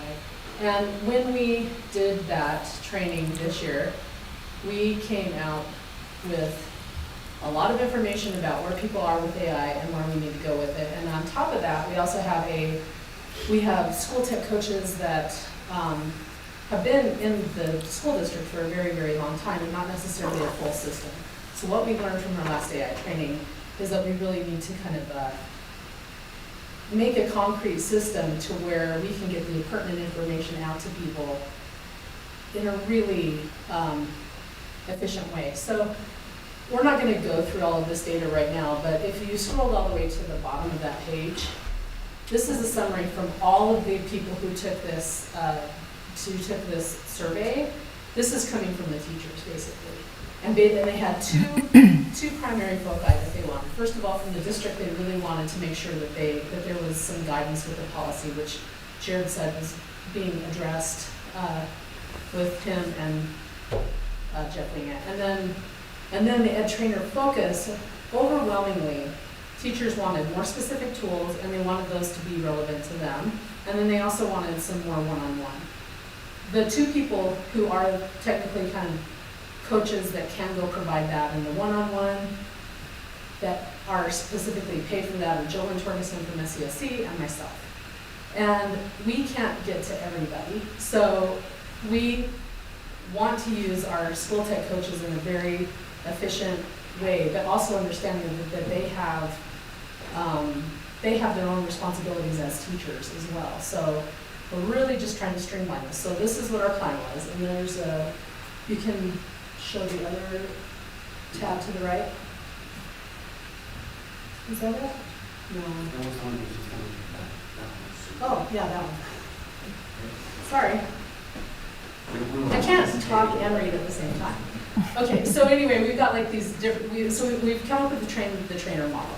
And ultimately, without going into all of this, what we're trying to do is utilize the tech coaches to where they get a monthly meeting and we're training them on what they can train the staff. That satisfies, how do we get all of the people, how do we teach all the people all the things?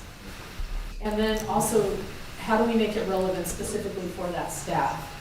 And what SJSD, Jolyn Torgerson and I will do is take all of this information that's coming at us so fast and be able to funnel it down to where it's useful for the teachers and helps make everybody's life a little bit more efficient. But also at the same time, there's a serious need to increase AI literacy for everybody. Do they know like what is a hallucination when you do AI? Do they know that AI is not actually a person? Like people really need to start understanding this, so we're trying to tackle that in an efficient way. So we've gotten amazing support from the district level admin, all of the principals have said, you know, we can find 30 minutes a month for your school tech to be able to go in and train the staff. What Jolynn and I will do is we will take the trainings once a month and provide the training to the school tech coaches. And they will be given the necessary materials to just be able to do it, so they're not being asked to go outside and do more work up on with the time that they don't have. And then also the content of that will be driven by what do we actually immediately need to tell people and what do the schools actually want. So we're really trying to be super responsive to what the needs are. One right now is the software program that we're talking about, because we have probably, I think, over 800 pieces of software that might be floating out there. And do we know what's safe, what's not safe? Is privacy agreements being, like, well, these guys do a great job on gatekeeping privacy, but it's just a large thing. So we want to give the must-haves and also the how can we help make your life easier. That's kind of where we're going right now. So I'm super, super appreciative of all of the school level admin, the district level admin who are saying, yeah, this is something that we can do. And this, for me, is just to share with you where we're going next. Do you have any questions? Well, that's exciting. When we saw the presentation, this is an extra layer of it that we hadn't necessarily noticed. And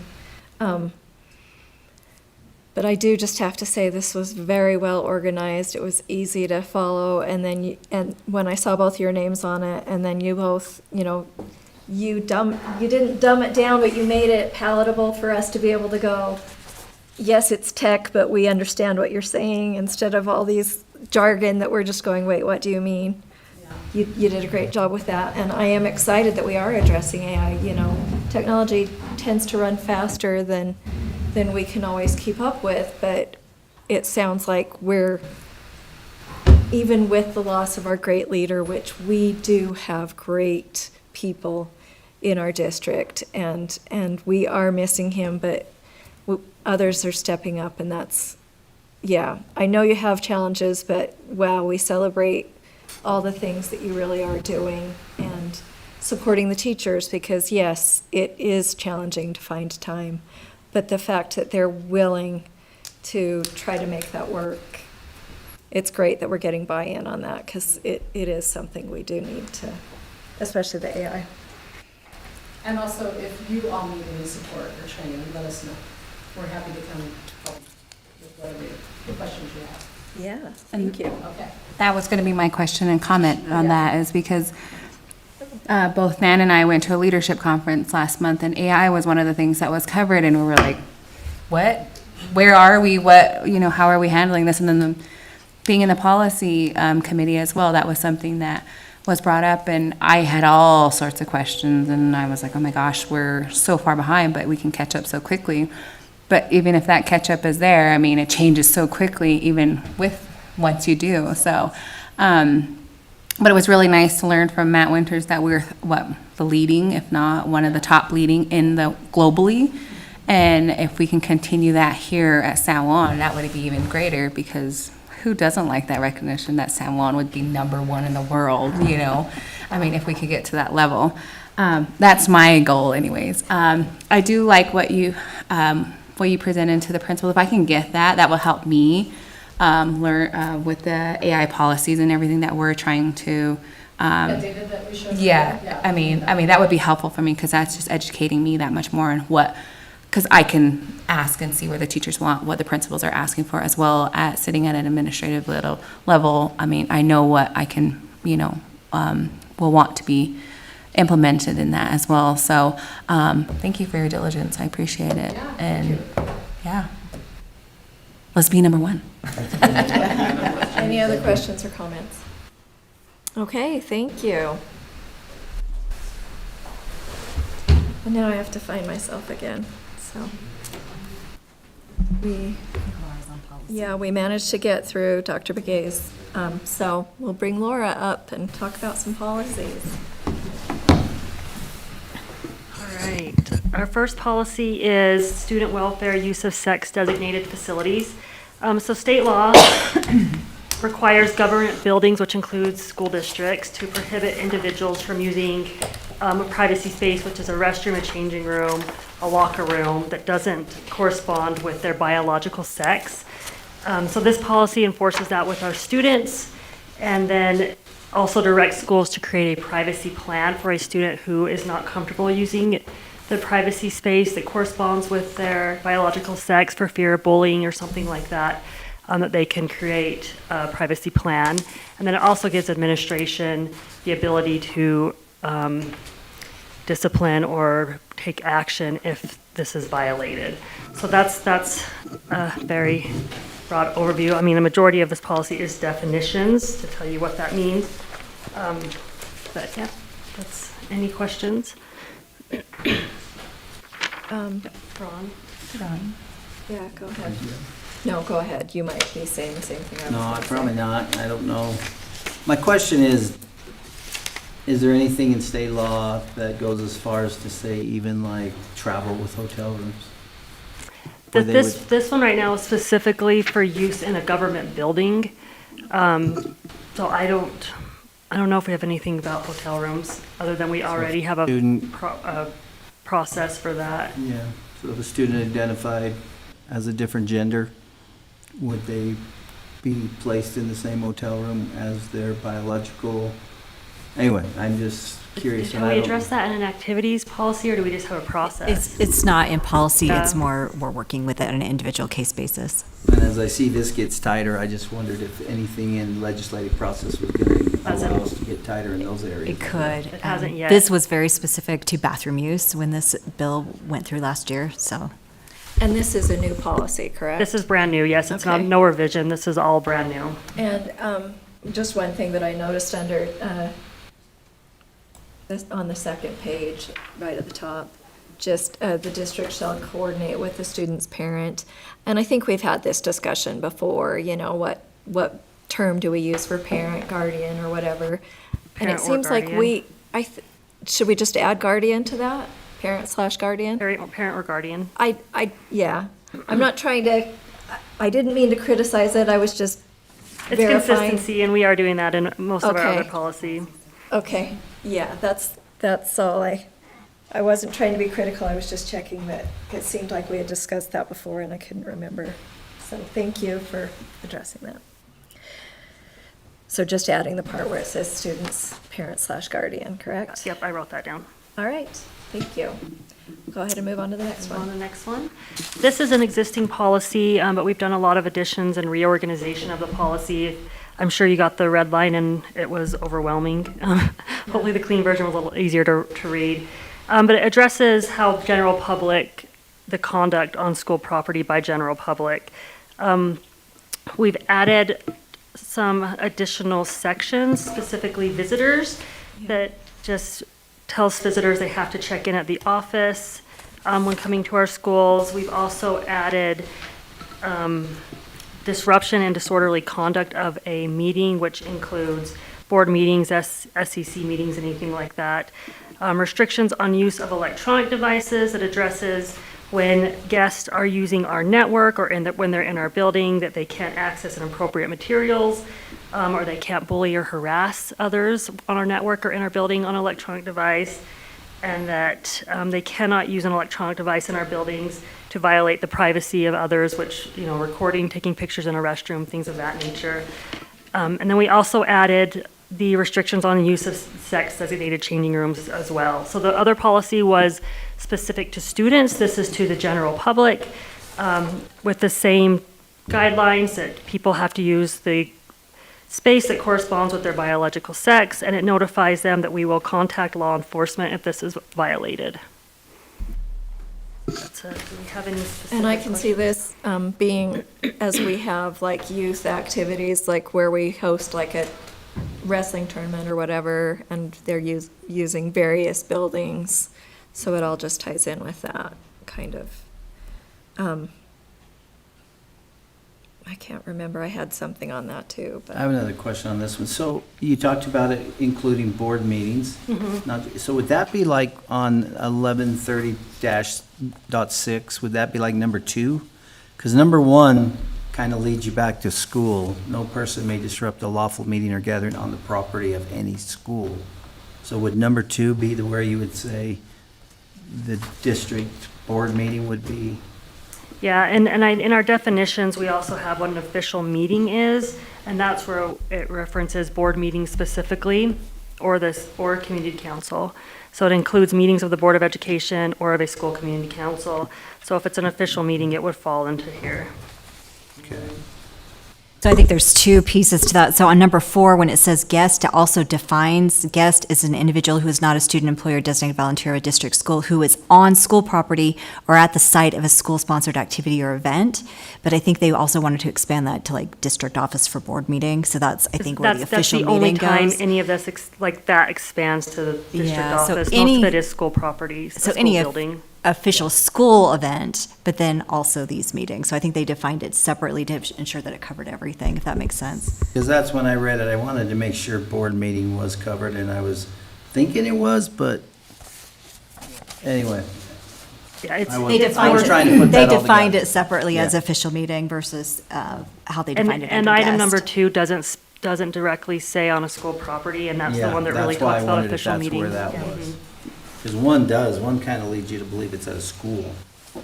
Anyway. Okay, thank you. Yeah, I think you can move on to the next one.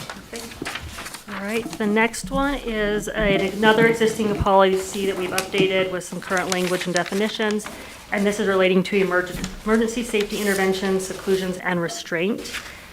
So the current policy has all of those things kind of combined. So a lot of the red here is us just breaking it out into either an emergency safety intervention, a physical restraint, or a seclusion. And so the parts you see completely redlined, prohibited practices and allowable uses, a lot of that is still in the policy, it's just been moved into the corresponding section. And then the piece that we've added that we really want to highlight is the designated area for seclusion. So this details what a school would need to do if they wanted to have a room specified for seclusion. It walks through the process of how they could get that approved by the board if they want a room in their school. Is there any? I just noticed that it was very clear in this policy that seclusion and restraint are not to be used as discipline. It's for the welfare of the people working with the student, the safety, and also for the safety of the student. And so it's obviously an exception to the way things usually, but again, we do have a variety of students, as Mr. Johnson was talking about, where you have some that tend to be more challenging, and sometimes you need to have an exception defined. And there's very so that they specific have time frames options. you can do these, and there's a lot, if you look under parent notification, it's very detailed on what we would do as a school or a district to notify parents anytime one of these is used, anytime an ESI is used.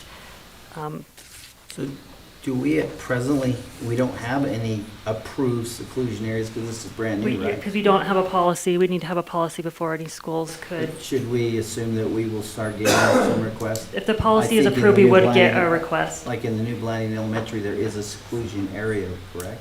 I think we developed a room and put that in mind. In the special education room, yeah. So, And again, this isn't something that's going to be often, hopefully, but it's good to have that option when applicable.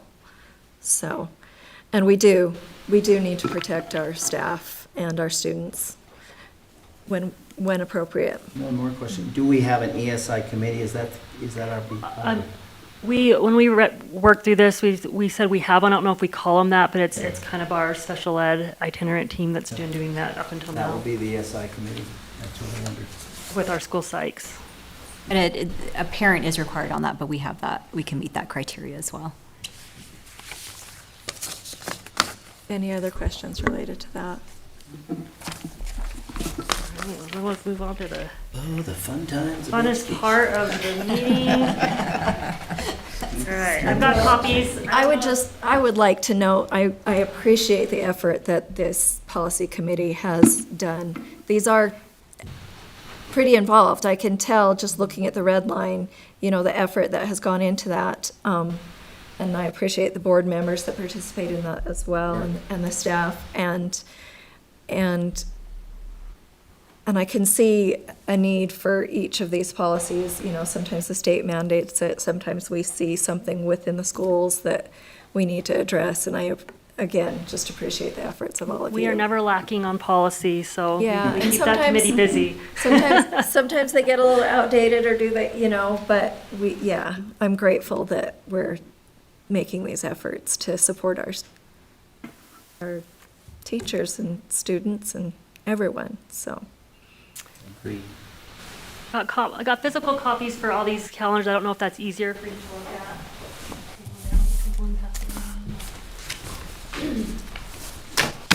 So before we really dive into them and look at them, I kind of wanted to give an explanation, if you have a new board member, and a refresher on how our calendar is created. So we are required by the state to have 180 days of instruction. We are allowed to have some of those days be teacher preparation days. So our calendar is built around 178 days of instruction with 2 teacher preparation days, adding up to the 180. The board has historically asked that school end by the Friday before Memorial Day. As a district, we observe Labor Day, Veterans Day, Martin Luther King Jr. Day, and President's Day during the school year. We also have a fall break, a Thanksgiving break, a winter Christmas break, and then a spring break. So with all of that within 180 days ending by Memorial Day, there's very little room for wiggle room. So if we do need wiggle room, it usually comes from the Christmas break, which is our longest break. We also try to make all of our quarters have an equal amount of instructional days within each quarter. And then we've had natural breaks at the end of the quarter. So fall break is the end of first, Christmas, the winter holiday break is the end of second, and then up until this year, spring break has been the end of third. So we do not have one right now. And then before we look at these calendars, I just wanted to note that Memorial Day is the very last day of May this coming school year. So we have an entire month of May to fill with instructional days. So we'll be starting about a week later than we normally typically have in the past. So when you see the calendar, that's why. And then all the options we're presenting today have the late spring break because that's what the board moved on last year. So if you want to pull up option 1. Does option 2 have a late spring break? They all should. Yeah, it does. In March 29th. That's 29th, second. All right, I'm looking at this over here. Did I give you wrong copies? Oh, sorry, I might not have updated those dates on the side. Don't look at that then. That says 15th through the 19th. Yeah. Second option. Yeah, don't look at that then. I had about 7 options initially. We've narrowed it down to 3 here, so some of that may not match. Why again are all the late spring break? So the last year, the board asked us to go with a late spring break after our rounds of surveys. And so this current school year, we will have a late spring break. It will not be a natural break at the end of third. So we have 1 teacher day. That's something else to note. We have put 1 teacher day at the end of every quarter as well. So that continued for the end of third quarter, but there's not a spring break there. So option 1, it has us starting school on a Monday. And if you know, we have typically started school on a Wednesday or Thursday. So this would be a change. It has teachers coming back the Thursday and Friday prior to that. There are 2 full weeks at Christmas. And then because we are starting a little earlier, there would be a snow day, makeup day in April as well. That day, I just would like to note, due to the number of work days required by 12-month administrators, they would have to work that day. It would not be a day off. But for students and teachers, it would be. And then additionally, as we've done in the past, a couple years, our CCR day is a half a day of school, and we do have them staggered so that one will hit an A day and one will hit a B day, so they're not the same day for both. Do you want to look at option 2? Option 2 would start on a Wednesday, like we have the last couple of years. Because it is starting 2 days later, we had to lose 2 days, so it's not a full 2 weeks at Christmas. Christmas would go through Monday, the 21st, and then students will return on January 5th. And then we also would have lost the snow makeup day as well. Option 3 has us starting on a Tuesday, with the teacher day being the prior Friday and Monday, which is definitely a little different than we've done things in the past. But this does give us back 2 full weeks at Christmas with no snow day. Those are the big differences between the calendars.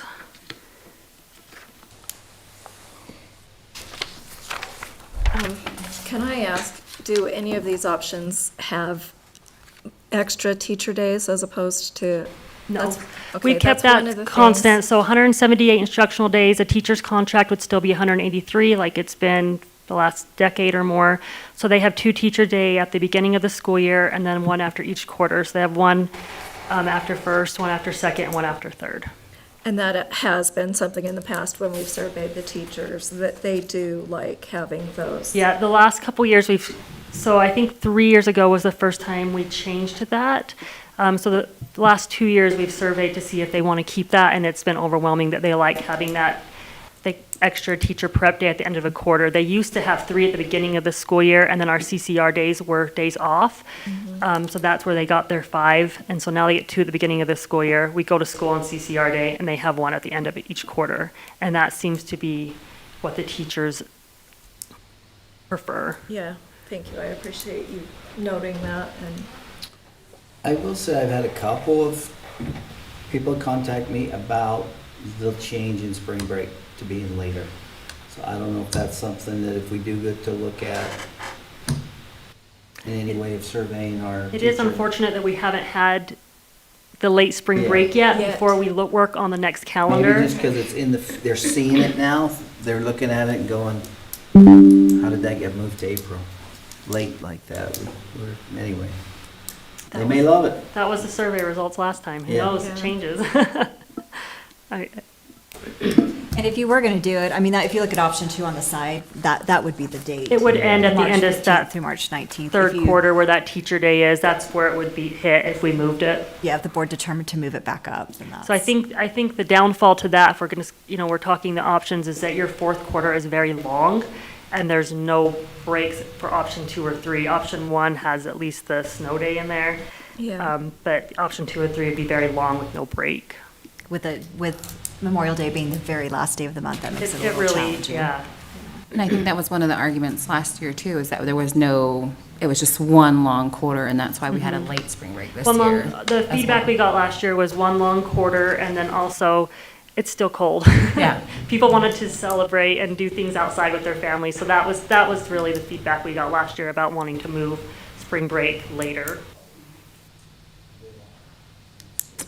That's too bad we can't have the spring break first before we. I know, as It's I was two making spring these, I'm like, I wish breaks. we could see it. I wish we could see that play out before we made another calendar, Right. but, because the teachers seem to be in support of that as well, but maybe that changes when they live through it too, I don't know. I know it's not fun in some ways, and I know that it can get a little bit complicated, but I would want to advocate for some type of input from staff and parents in this decision. Yes. Do you Myself. want, I guess that's something we'd have to do later, but do you want, if we did that, to options, or do you want to choose an between option two of and then these. say late or early spring break? Like, I guess what are, I think with our community, we usually try to have it along with the Anna Community School with spring break. So because of the workers there, parents have their kids at the high school, and they pull out kids and they want to go on spring break, so there's a lot of absences there. So that's the only conflict they have, I know that. So, My problem would be opposite, actually. My college kids' spring break is different from my my junior high kids, so, I mean, either way, it's gonna be a conflict for me, so. And I can see that being the same for some other families as well. I think we discussed it at length at the last Yeah. time we did this, about Yeah. how we're never. It's always been a discussion. Yeah. And I know when you survey the groups, you can often get it, like you often gets the parents to see it one way and the staff sees it another.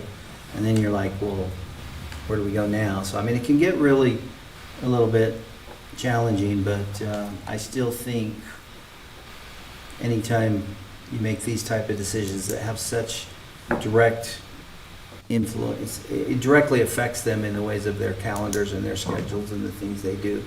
And I think I advocate that we allow a voice to be heard. I think if we do choose to survey, I think we should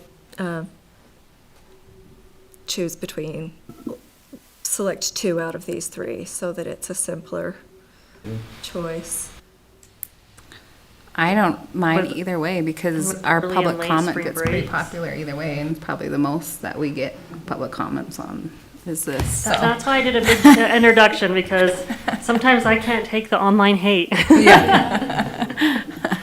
And I will just say, it is very challenging that, I mean, looking at this year, having the Christmas break where we are having school the Monday of Christmas break, and it will be interesting to see what our attendance actually looks like. And one of these options does have that again, just by how it falls out. So I think that's something the board really needs to consider is, I think that Monday is an interesting day that I'm not sure how much learning And I is think that going was to what was occur. on Yeah. last year's discussion too, Was- with that. So that's just something to consider in your Yeah. decision making. And not that we put it as a possible action item, but we assumed that you would take this to the Put some next month, so a direction, little yeah. more time. I was going to ask, how quickly would we need to?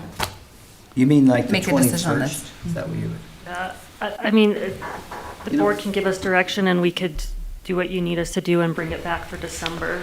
And just because it has been mentioned that you might want to do some surveys as well, I would also just advise that potentially, rather than giving them all the options, if there's certain aspects of the calendar that you want surveyed, like when would you like spring break, when would you like the first day of school to be, when would you like your teacher days to be, that would probably be my advice, to pick specific things that you want surveyed rather than, here's option 1, 2, or 3. But that's just one thought, is if it's more that we're worried about when spring break is going to be, all these options are going to be the same for spring break. So it's going to be 6s with that. Unless we change one of them, but yeah. Sure.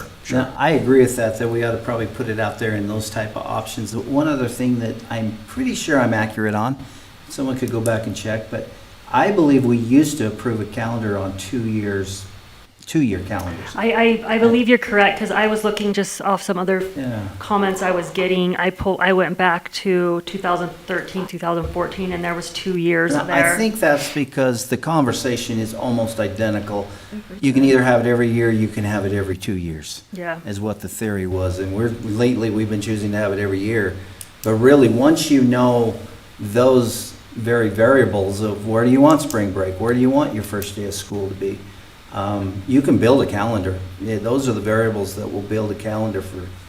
And If I you knew will all s- that, you'd build the calendar. Yeah, I will for say, I looked at multiple school districts' calendars, and these line up pretty closely, but most of them had 2 years out on their website, so a lot of school districts are doing that. I just worry that if we do that, then we open up another can of worms. I mean, we've considered all factors, Laura's considered all factors already, and to be able to give the option of more options, I mean, are we going backwards instead of forward with it? I mean, that would just be my worry with that too. Whereas we have the possibilities here and can pick 2 out of 3 and then kind of go from there. That would make it a lot easier as well. But again, I'm the opposition on that part. How much more do we need to factor into it, I guess, I essentially guess is what I'm asking. if you go the individual route, what's most important? You're wanting to look at spring break and maybe the Christmas break, because depending on what they decide there could impact the first day of school, which if you get an opinion about that, it might not matter if it's more important for them. The first This day of Christmas school is break. changing because of Christmas break, because Right. of those things. So it would be better to know if the concern of the board is spring break, if they'd rather have the late or early, and then, then we could talk about Christmas break. So it seems like, to me, those are the 2 biggest, Yeah. like the start date. It'd be hard to survey all of those things because they interact with each other. So I guess the guidance for the board that we would need is, would you like the survey to be the spring break, sounds like one of them, and then would it be the full Christmas break? Or not? I mean, unless we did the 1, 2, 3 calendar option. So I think that's the guidance we need for the survey is, What would you like? What do you want included in that? And some of it may cancel each other out. For me, I'd like some break in the fourth quarter, because that is such a long quarter. I mean, even if it's a snow day that we have to, or that we don't have to make up, essentially that's a breather for the students and the parents too. So that would be where my main concern would be. Yeah, fourth quarter is always your longest quarter. Second's usually your shortest because you have so many holidays in there. So that fourth quarter stretch is pretty long. In some ways, it's good that the fourth quarter is the long quarter, because when your kids are involved in sports or activities, they're gone. But that quarter, they're actually going to be in class, and that's not a bad thing, if that makes sense. They're finishing out the year a little better academically, I would hope. I don't know. I think I'm the only one that has a kid in the district. Yeah. And mine does burn out He in the does- fourth. he does too. Yeah. Yeah, and Mine then I does. have a college student too, Yeah. and they're always off too. So 1 year was right on though. Can't remember, but I'm So- the same way, in the Well- same boat as you. Yeah. Yeah. I think there has been an interest expressed in doing some kind of a survey, so maybe we should discuss what we want that to look like, or Just a very simple. how soon does this need to be voted on? Can I ask a question about option 2 real quick? Yeah. Yeah. So we do come back for that Monday, the 21st. That's generated because, Because we're starting on a Wednesday, so those 2 days, we're starting 2 days later, so we've got to make up 2 days somewhere. And so we lost the snow day, and then we would lose a day at Christmas. could you possibly, like you did on option 1 and even on option 3, you had your workday on the 14th and the 17th, right? And could the 14th and 17th be workdays and you start school on the 18th? Yeah, so that's option 3. Yeah, but I'm combining it to option 2. Could you do that on option 2 and then not have, then you'd get the 21st off? Well, that's what it is. That- I think that's- that's what she's saying, is exactly what you're defining as Oh, option. okay. That's already that option, so then that's 2 full weeks of Oh, Christmas. but the reason I was thinking of that is because I was thinking then you could put in option 2 the later spring break, later, and make that one of the 2 options. So that combine you option weren't- So change So option it wasn't, 2. you weren't giving them an option that had a Christmas break that had Monday, you had to, Okay. would that work, to put the spring break earlier in option 2 than April? So it'd be back to the way we've had it before this year, but you'd put the same start situation. Yeah, all of these calendars can have an early spring break. If you're looking at it, the spring break would be that week before that teacher day. So we would have like the 8th through the 12th be spring break to have that natural end, and then the 15th would be a teacher day still. We prepared all of these, Laura prepared all of these with both spring breaks, but it just got really confusing to have 6 options, so we thought, we'll give you option 1, 2, and 3, but spring break Well- could be in either place on any of these. It won't affect any of the It won't, other and it won't days. affect the number of days It's in the just the week we quarters decide either, to just take. changes where that's So whether at. you take March 15th through 19th, or whether you take March I guess 28th. how I would phrase probably my feelings are then, I'd like to make sure we eliminate the December 21st school. Yeah. That's not gonna work. It's gonna be a disaster to come back for that Monday. But I would also like to see 2 options between an early spring break and a late spring break. I So think that's maybe- the major topic. Maybe the survey could be option 1 and option 3, and then the second question on the survey could be the timing Where of spring where do you break. want your Yeah, spring yeah, I like break? that. So you have a I agree 2-question with that. survey, I like that. and just take out option 2 altogether. Yeah. Yeah. I think that's a great suggestion. That's a Just great present, compromise. present 1 and 2, and then add the option to change the dates of spring break. You're talking 1 and 2, 1 and 3. 1 and 3. 1 and 3. 1 and 3. With either We'd take 2 early- out altogether. but you're gonna ask them about their spring break. Yeah, whether they want it 1 and early 3, or later. because those both have the full 2 weeks, and then we'll ask them when they'd rather have spring break, if it's the March dates, or the March 28th, or if it's a different one. Or March 29th. Yeah, I like that. Does that work? And that will eliminate the 21st of December. That would get rid of option 2 that has going to school through the Monday. I like that. That's a great compromise. Yeah. Okay. I think we're all agreed on that. And I think our rationale for that Monday is it just would be a terrible educational day. I know. You know, that's not in our best And you're interest to gonna have, have- to set it up to be a waste of an educational day. I think we'll see that this year. I have deep concerns. Yeah. We had that this year. That's what this year's That's looks what like, this year is, which so- is why We'll we. just get 99%. All the Christmas parties are on there. Well, that would be a great incentive.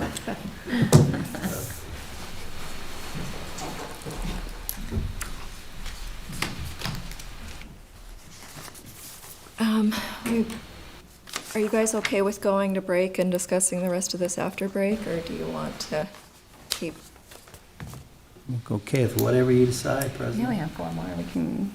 We can. There was something I wanted to kind of do during the break before I do my training, because we had more of these to, so. We can, Eva can go grab them. Okay. If you're worried about us getting them in time. Whatever you want. Is the food already here? Yeah, let's just go ahead and take a break. Fries are not good. Yeah. And then they question and everything. So we either get behind them, Maybe I start the or we get conversation behind scale and us. see what is from Rich. But we make sure we go in unified. or I we went try there to with level Rowena set. and Kim happened to be there at the same time, and I just went to We're just telling you, watch we'll come prepared. and take Even notes. after all the work We I were did, there one by until one. about 11, 10 or 11 at Anna's. And my husband's like, are you still there? I'm like, The ones that are still there, I mean, they haven't turned over, so I think that's. All right, we're ready to start. You let him know that I'm willing to do it, but I don't want Okay. to step on any toes. And they have it. Okay, we're back in board meeting. And So I recommend it. we will start this portion of the meeting with some San Juan Suite Job Awards. So, do we have Phoenicia online, or should we just start with the one that we have here today? She's not online? Okay. Well, let's- Okay. oh, do you want me to do it from here or? You can go and stand up. Come up. Come on up, Miss Juanita. And all your crowd?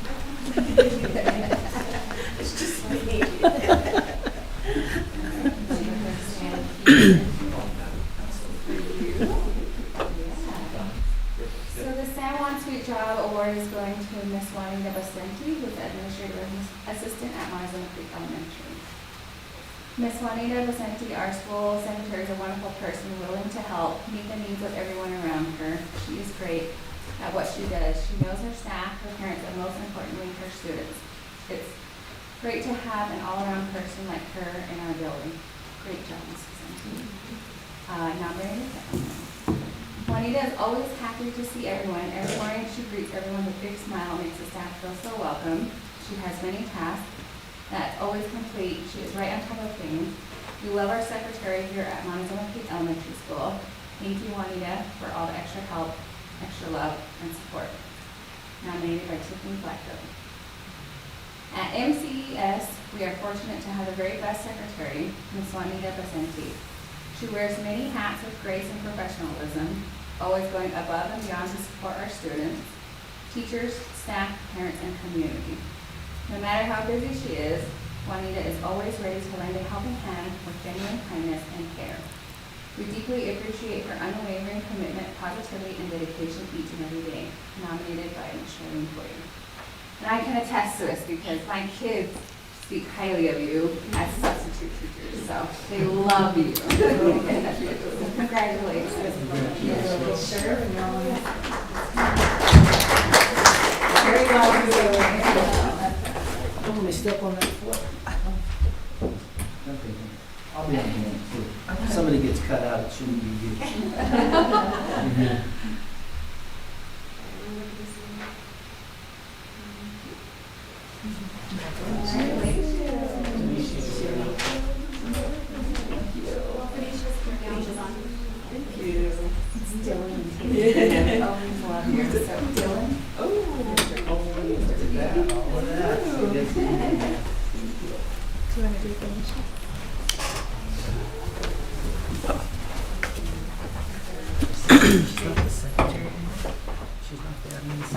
I think she's still. I'll go ahead and read Yeah, she's still with us. Phoenicia Manigoat's San Juan Sweet Job Award. She is the administrative assistant at Bluff Elementary School.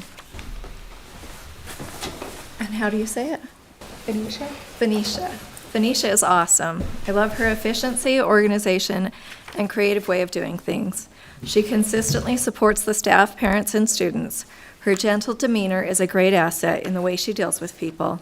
If Phoenicia is not familiar with a system or a process, she seeks out the information and learns it. She helps the school and staff stay organized with multiple things, such as school monthly newsletter, budget items, ordering supplies, parent contacts, and the list goes on and on.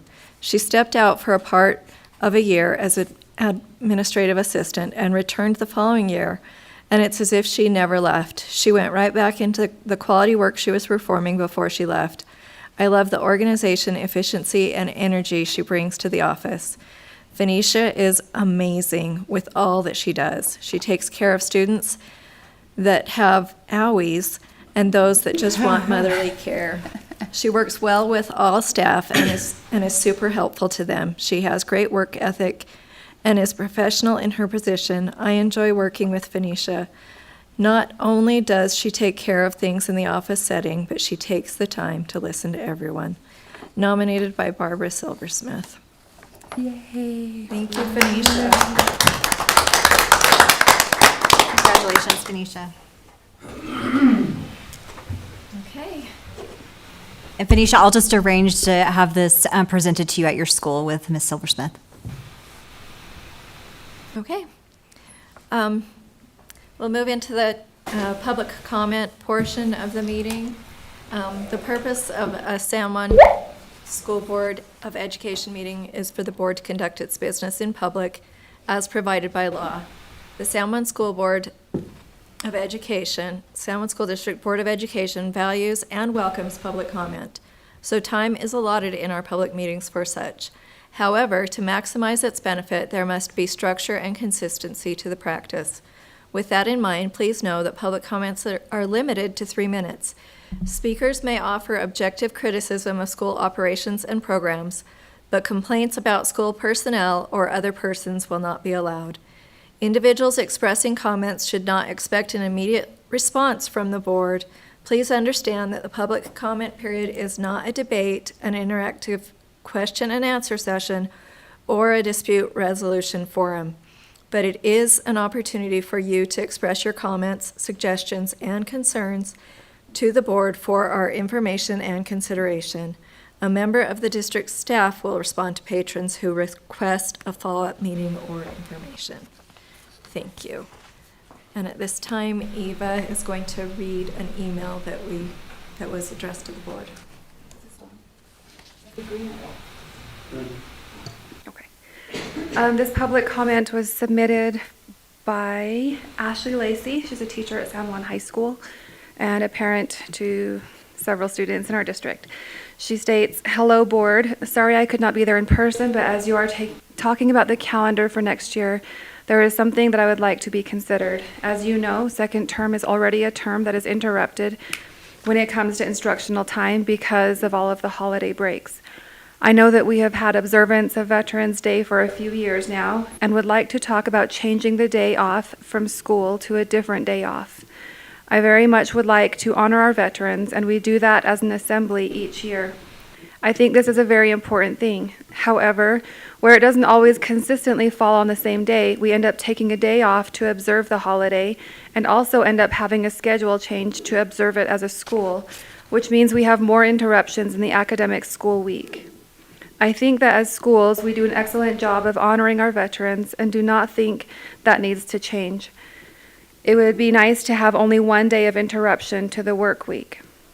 I would like to propose that with spring break being moved, that we have the Friday off, the end of term 3, instead of taking Veterans Day holiday off. Instead, that Veterans Day would be a day of school celebrations." That is all. Ashley Lacey. Thank you.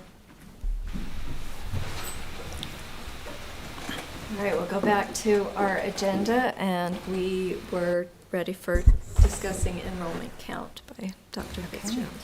Right, thank you. So I just want to highlight a few things. As you can see, we have had a slight drop in enrollment, a 43 number student difference.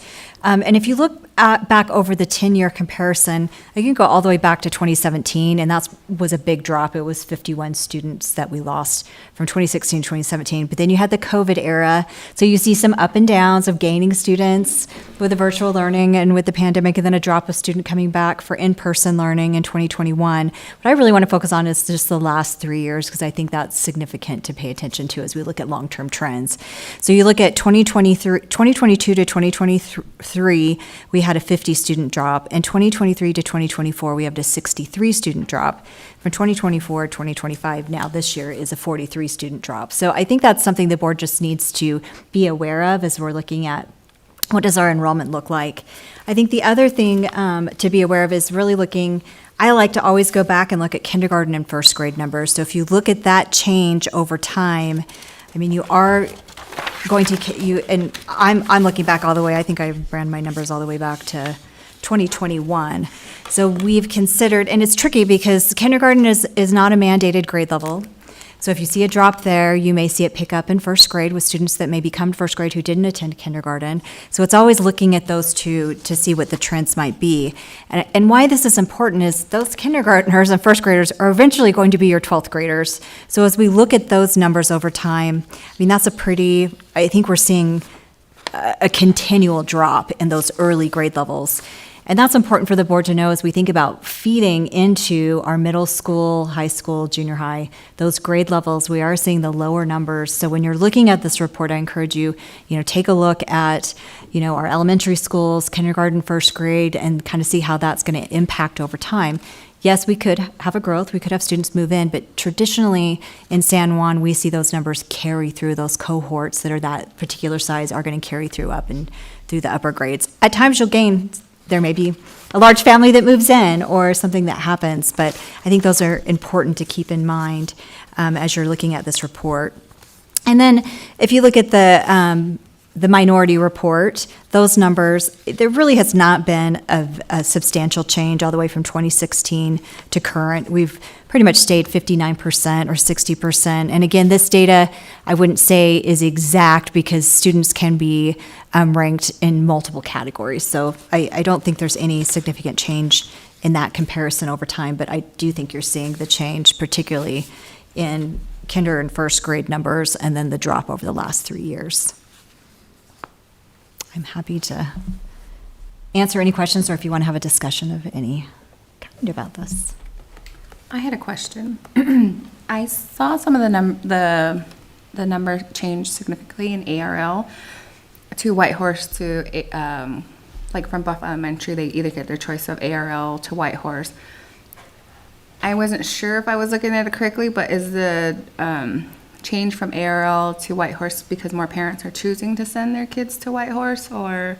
Not necessarily. So if you look at the cohort numbers, and we could go back and I could take that data apart and tell you specifically, so I'm not prepared to answer that specific question. Okay. But I don't think that is what we're seeing, because we're seeing a smaller cohort even coming in. So if you look at, even if you just looked at Bluff and BES feeding in to ARL, right, it's not necessarily that there's so many are splitting off to Whitehorse, it's just that those class sizes are continue to be smaller that are feeding into ARL. Okay. And I mean, that is a concern when you look at both Bluff and BES and their upcoming classes. You can see quite a few smaller cohorts that are coming up.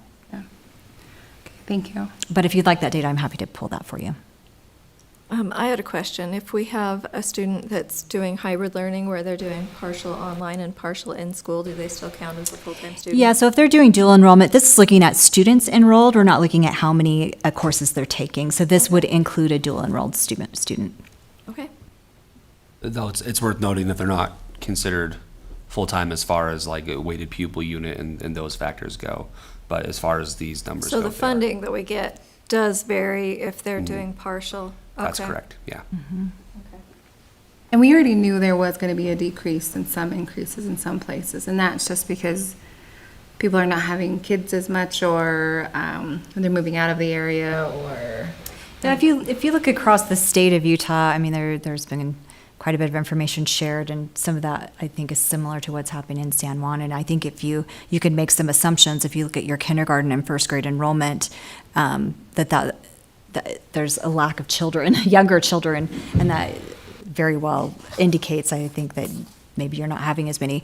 Unlike other school districts, we don't have a charter school that we're losing students to.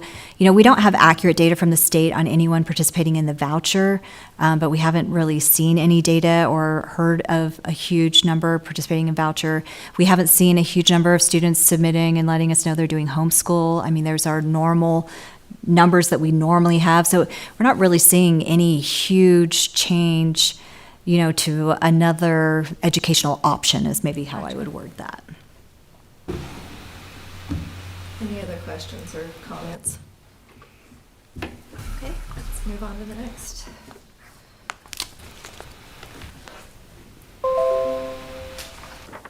I guess we're, on to you.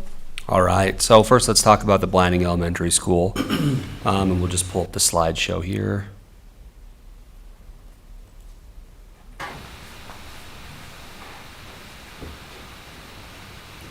While he's pulling that up, I can just share some of the big milestones that we've reached at this point. At this stage, if you've had a chance to drive by it or walk through it, the asphalt throughout the site is in, and the lines in the parking lot have been drawn. It looks really good. The site's looking really clean in that regard. The gym floor has been laid, and you can see that if you want to go down to picture or slide number 7 there. It'll show the gym. So as you can see in that picture, the gym floor has been laid. There's a process that goes with that too, so it's not ready for people to necessarily use, but it has been laid. The hoops have already been installed in there. I think within the next month they're going to start doing some of the drawing in there, so the gym is starting to look really good too. They've begun installing some of the equipment in the kitchen. Mechanical and electrical work is ongoing, and it's nearing completion as well. And then just looking through some of the pictures in the slides, if you start at slide 4, obviously is the major overview of the entire school, just showing the extent that the site itself is complete. You can see the parking lots in there. The retaining wall will hopefully be done, substantially done before the winter sets on there. Going on to the next, let's go on to. Retaining wall goes where? Or no, excuse me, the retention pond. Oh, okay. Yeah, sorry. So there'll be ongoing work with the retention pond, with most of the work being completed hopefully before the winter, and at the latest, some of the work there will be completed during the spring. And then looking on the inside of the building, going on to slide 8, you can see the tile work throughout the building is pretty much completed for the tile work on the walls there, and it looks fantastic, looks really clean. And then picture 9, is just one of the rooms there that you can see some of the cabinet work and everything going in there as well. One thing to bring up, that the construction team is ready to move forward with the plaque that will be placed in the school near the entrance.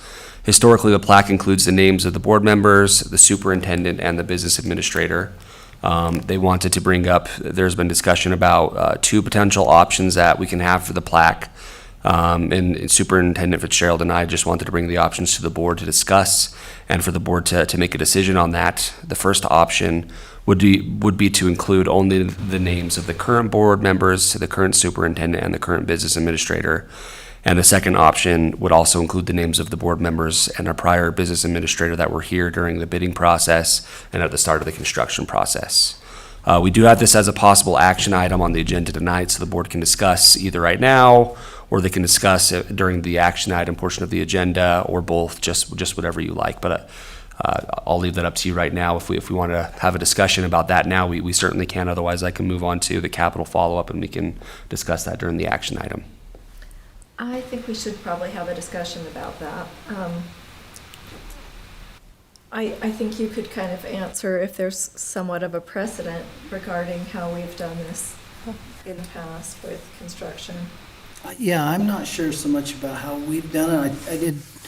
We did explore a little bit about if this has been something that we faced in previous buildings, but I think we determined possibly not. I have spoken to a couple of my acquaintances that are superintendents, and they have seen it happen both ways. The majority of the times they've seen it is with the present board and present superintendent. But they have seen exceptions where they have listed prior members of boards and superintendents as well, so, or business administrators, as you mentioned. Anyway, so I don't think there's an exact way to do this, Okay. that we're held to one way or the other.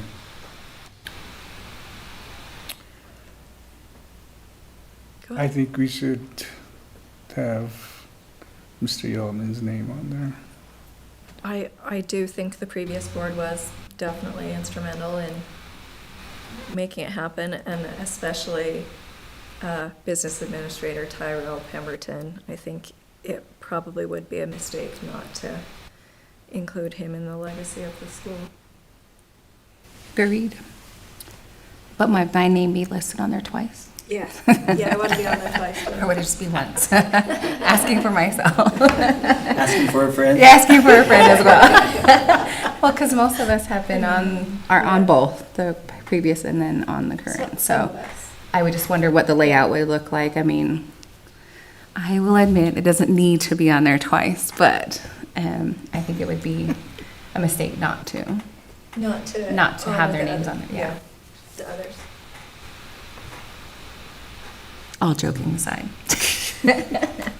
Okay, and that'll come up as an action item later, so if that's, whatever route somebody wants to choose, whether they want to choose the option with just the current board and current, or if they want to choose the option with everybody, including former board and former business administrator, you can take that up during the action item and vote on it. Any other discussion? What's that? Yeah, pictures on your display. I don't. Okay, so we'll just go ahead and move on to the next item. All right. So the next one is just capital follow-up for other capital projects throughout the school district. If you look at the agenda, I've included links to some pictures, and we can just briefly go through some of those. I left them on there, so there's nothing crazy in there other than, the work is starting to move along. Montezuma Creek Elementary especially is looking, like it's starting to look easier to visualize what the final product's going to be.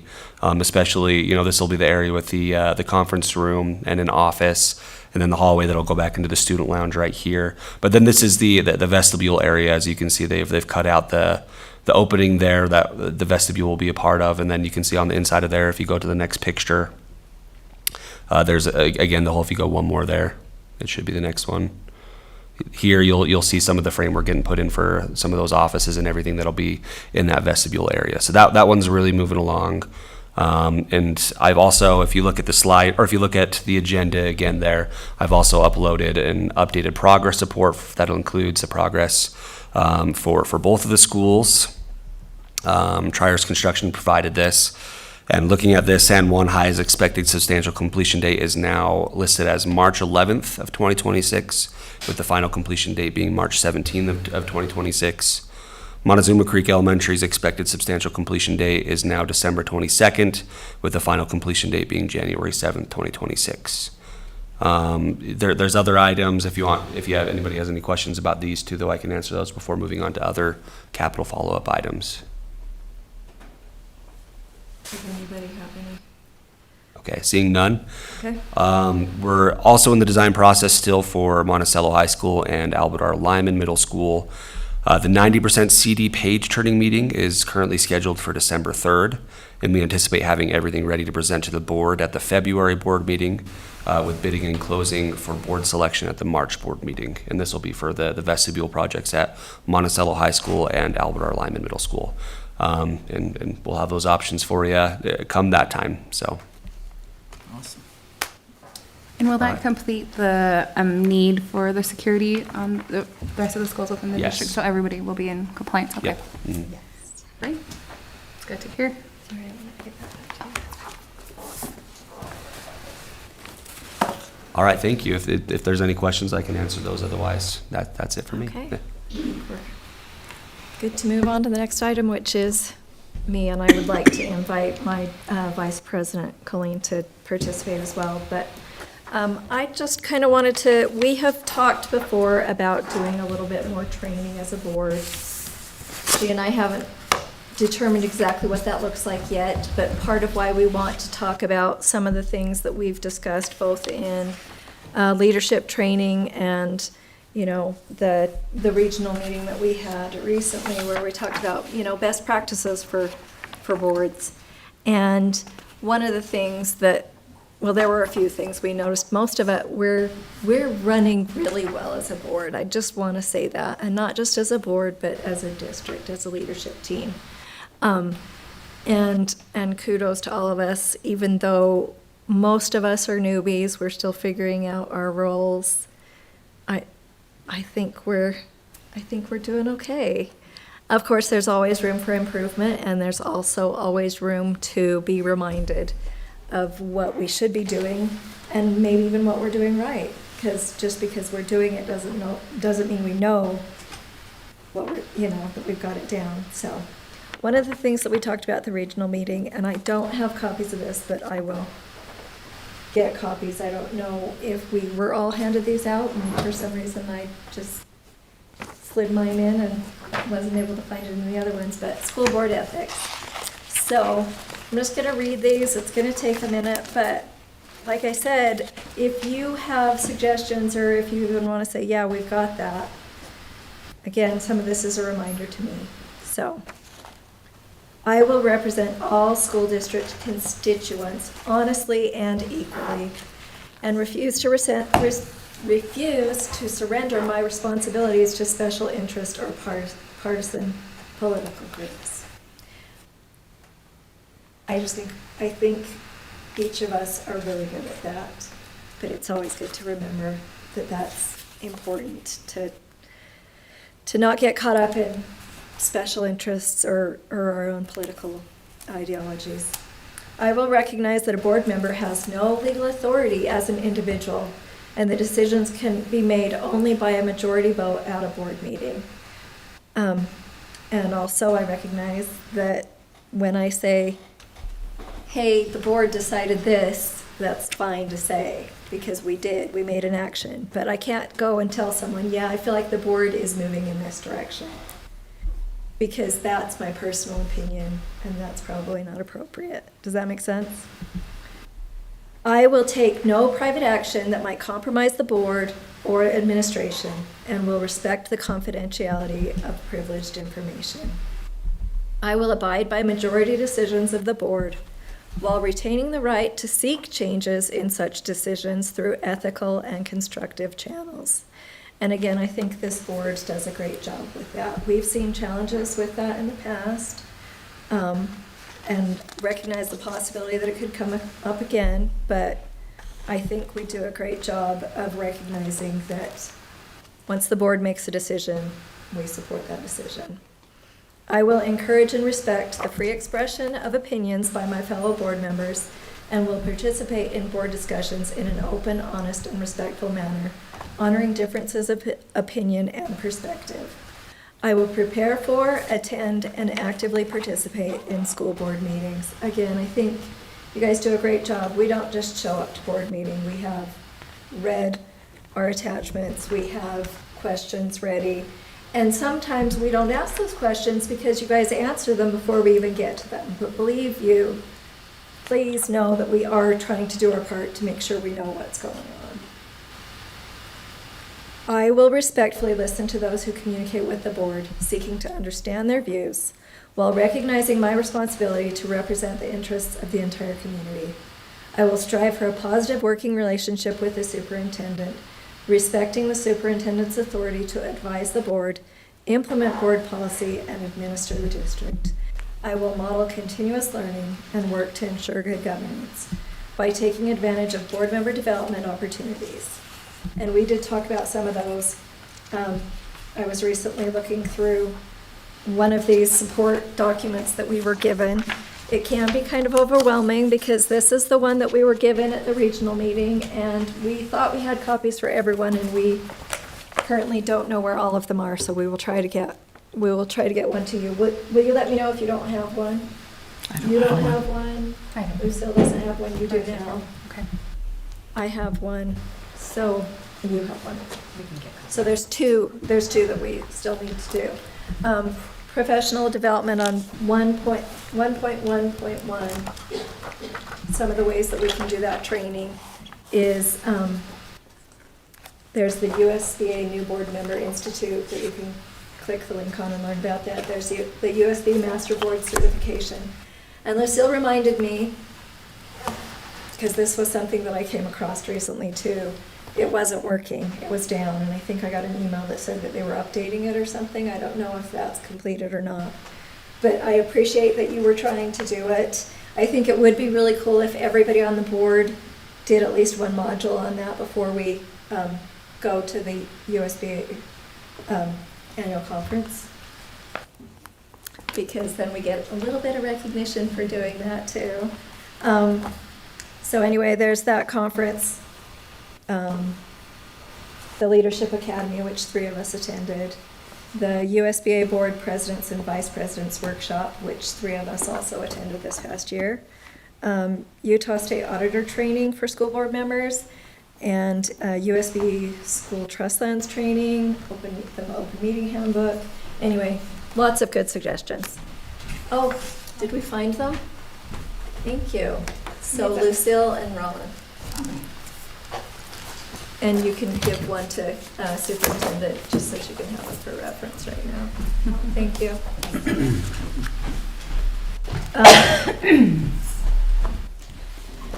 And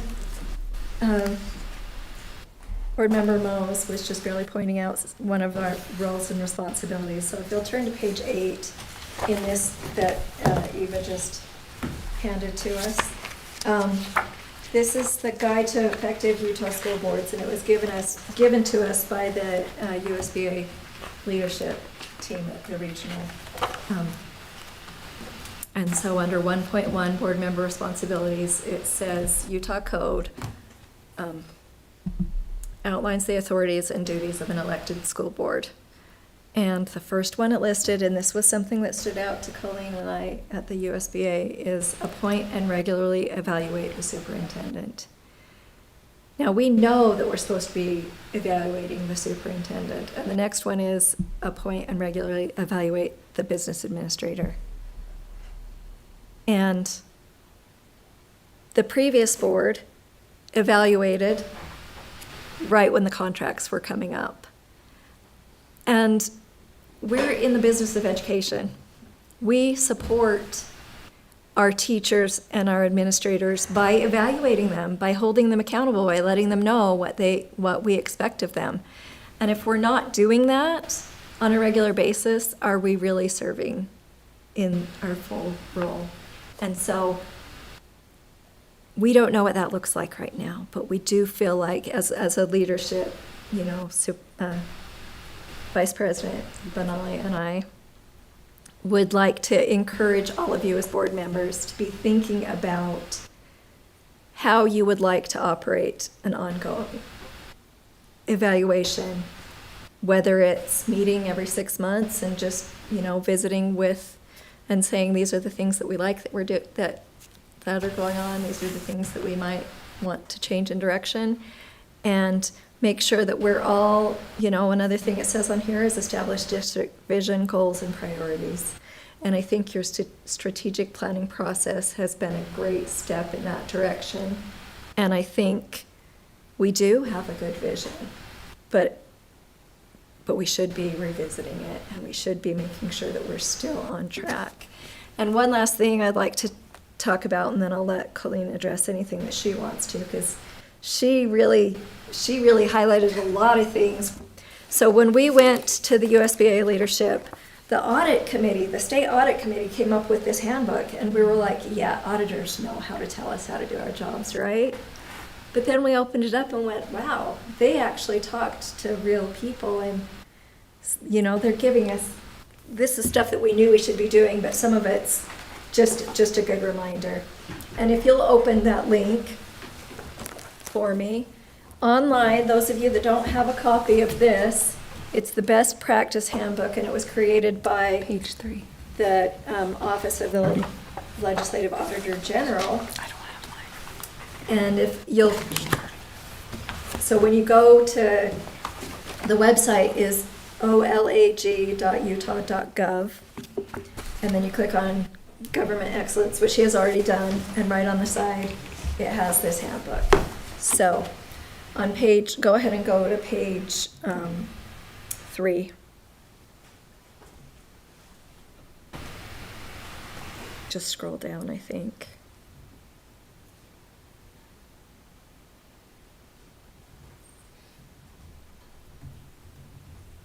Yeah, not in the main body. Maybe it's not coming up. Introduction would be page 1.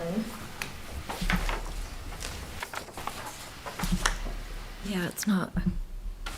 Will it scroll down more? It's like a road. Are we in the same? It might be a different handbook. Because this is just governing bodies, it's not school. Try education excellence and go to that one. Public education. It still might not be there. Yeah. Anyway, I will just hold up the picture for you because it's not showing up there. Sorry I gave you bad directions. So some of you have this. I handed one to Ron, correct? And Lucille got one. Okay. Anyway, this is just something we often hear. And it's just a good reminder.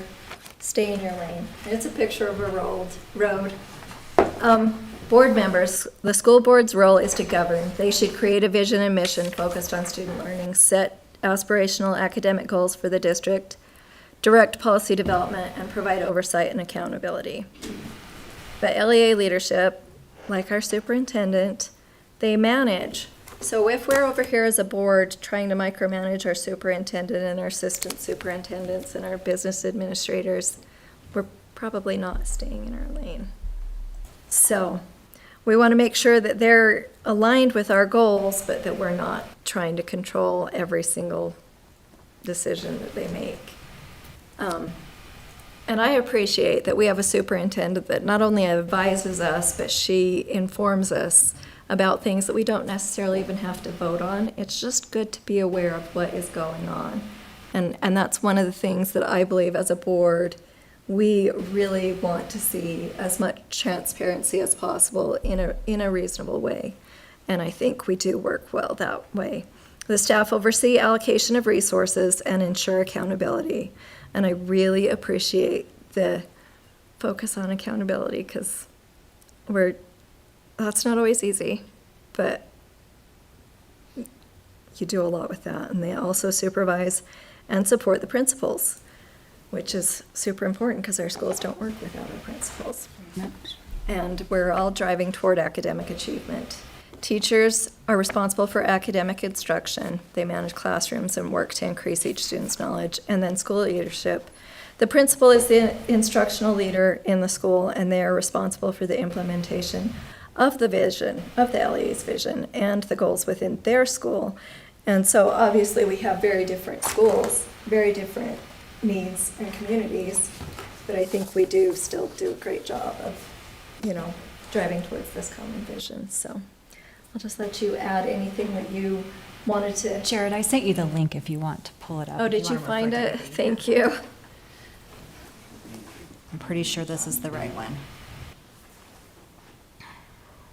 You'll be able to see what we're talking about. 2513 on your cover. Yes. Yep. So that should be the right one. We're getting there. We're getting there.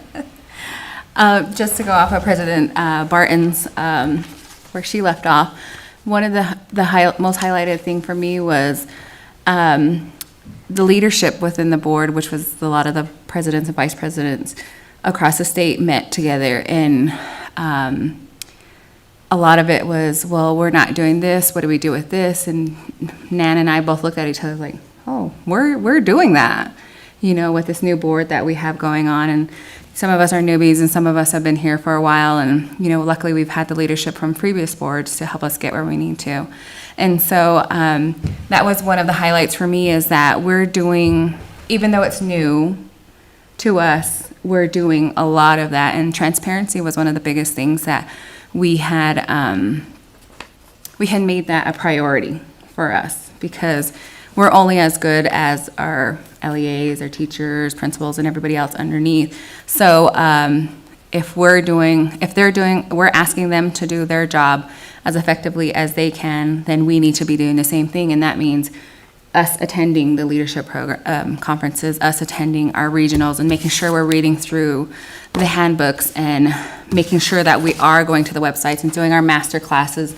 I mean, I don't know about you, but I like my name on a certificate at the end of the year, but that, you know, that's the overachiever that I strive to be. And when I'm out there in the community, when I'm speaking to my parents and my students, and, you know, essentially that's one of the biggest things that I want to say is, you know what, I'm putting in the work. I need you to help me. If there's a problem, let's work for a solution and towards that. And so I really took into heart what this book was, and I even questioned the auditors, the state auditors, and I was like, are you sure? Did you cover everything in a room full of the leadership? Which is probably bad of me, but if you've been to a board meeting, you know I'm going to ask whatever question that needs to be asked. So they were surprised by it, but also I'm sure it was something that they hadn't been questioned before on. So that was one of the biggest things. Can I look at that real quick? Sorry. And then the other, besides staying in our lane, another thing that was brought to, that really stuck out on page 8, on 1.1, there's a visual there. It says, develop vision, mission, and goals. One of the things that we do is really engage with our stakeholders. I know we can be proud about that, and that's what we do. Again, with the transparency, the message was ensure clear and complete strategic plans. And I think again, one of the other things that I like to say is that we do that, and we do ask the questions when the presentations are being brought to us. And so I know it might be a lot sometimes, especially if I have my notebook and I have like a million questions that need to be asked. That's just because I have to think for the student, the parent, and everybody else that I'm representing under my direction, I guess. And so the more informed I am, the better. And so it's not micromanaging, and it's not questioning whether you know your part or your job within this part. It's making sure that everybody is able to understand from the top all the way down to the bottom. And even our students, because a lot of the times our students come up to us and ask, what do you do? What's your role? How do you make these decisions that effectively, that will affect us in the future? And how do we know once we know what to do to make these decisions and go forth from there? The other one was align budget and strategic priorities. And I think with our business administrator, that was one of our biggest things with both Tyrell and Jacob, is a lot of the transparency that we have there as well, and making sure they align with what we want to see strategically, and going forth with that again. And that should always be part of the process. And then clarify the role of an LEA. And I think we've been doing really well on that. I mean, some things get mixed up in translation, but we're always there to be able to answer any questions, or to be able to reach out to Superintendent Fitzgerald and be like, am I doing this right? Are we doing this right? Is there more that we need to work on to, again, further educate and inform ourselves? And so that was probably the pat on the back moment. It was like, yeah, we're doing this, guys. You know, like, I'm proud of my board, and I can come to this leadership and making sure that we are doing that. But again, we just looking over this book, man, I'm like, I'm trying to make sure that we have our responsibility as board members is there, and it does a complete list of practices. And I'm like, well, we've been implementing a lot of it again. And so I was like, okay, there's a little pat on our back, and it was really great to have this. But if we can continue with that even more, I mean, we can only be better, I guess, is essentially what the message and the takeaway that we had from it all. And so it would just be up to us to continue those masterclass modules and actively participate within the community. And then also making sure that our teachers, as well as our principals, and then even here at the district building, that they're more than welcome to ask questions, to engage with us. And I know a little, sometimes you walk in the building, they're like, oh my gosh, school board members here, like, act normal, you know? Or there's that expectation of having to behave or to act a certain way. And so I'm just a regular person. I'm learning just like you, and I'm just trying to do the best that I can within the jobs and the parameters that I'm able to do it. So that was one of the clear messages that I wanted to make sure that we come across as leadership too. So if we're not sure, then please ask, and so we can all learn together. And one of the things that I would like to just challenge you all to do as board members, is let us know what you would like us to address as far as training or, support, so that we can continue to function better as a board. And before we figure all that out, I would just like to give you one challenge before we meet for the next board meeting, and that would be to reach out to me and explain how you would like to establish kind of a evaluation process to where we can support our people and not just randomly show up and go, okay, this is, I feel like you were somewhat blasted with the previous, and it wasn't coming from the board, which it really should be. Does that make sense? Yes. And so if we could do that in a way where we come together and figure out what that evaluation process looks like, I think we could be a more effective board and a more effective leadership team. So I'm giving you a homework assignment. And I am accessible through email and phone most of the time, so. If you don't guide me, I will probably figure something out, but I would like more input from all of you. Are you open to that? Board members? Okay. Yeah, I mean, I could probably contribute. Okay. I kind of think we have to be involved, or Yes. it'll stall. Because really, Yes. you can't just figure something out. I know. It's got to be a board. That's why Yeah. I brought up this discussion. I think it's something that we were lacking in before, and I feel like we could be more effective. And like I said, my background is in education. When I first did my practicum, before I was even doing my student teaching, and came back with a lot of criticism, and I went, what the heck is this? But it happens to all of our teachers. We're about to look at provisional lists. It happens to everybody involved in education, and if you're not used to it, it can be very disheartening and hard not to take it personal. But it is part of learning and growing, and so we should be actively trying to support our people by doing that. So that was my little.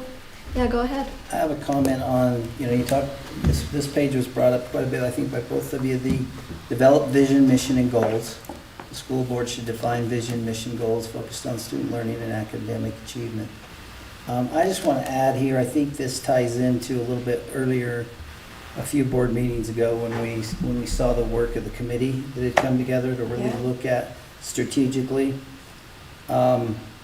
Anyway, I just want to throw my 2 cents in it. This is, and this goes along with the evaluation piece of our superintendent or business administrator, but this is the piece that really excites me as a board member.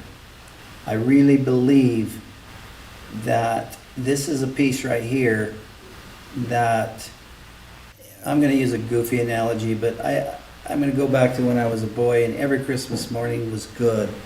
But there was one Christmas morning that reshaped what I thought of good Christmas morning, when I got the actual baseball mitt that I had been dreaming about getting. Never again.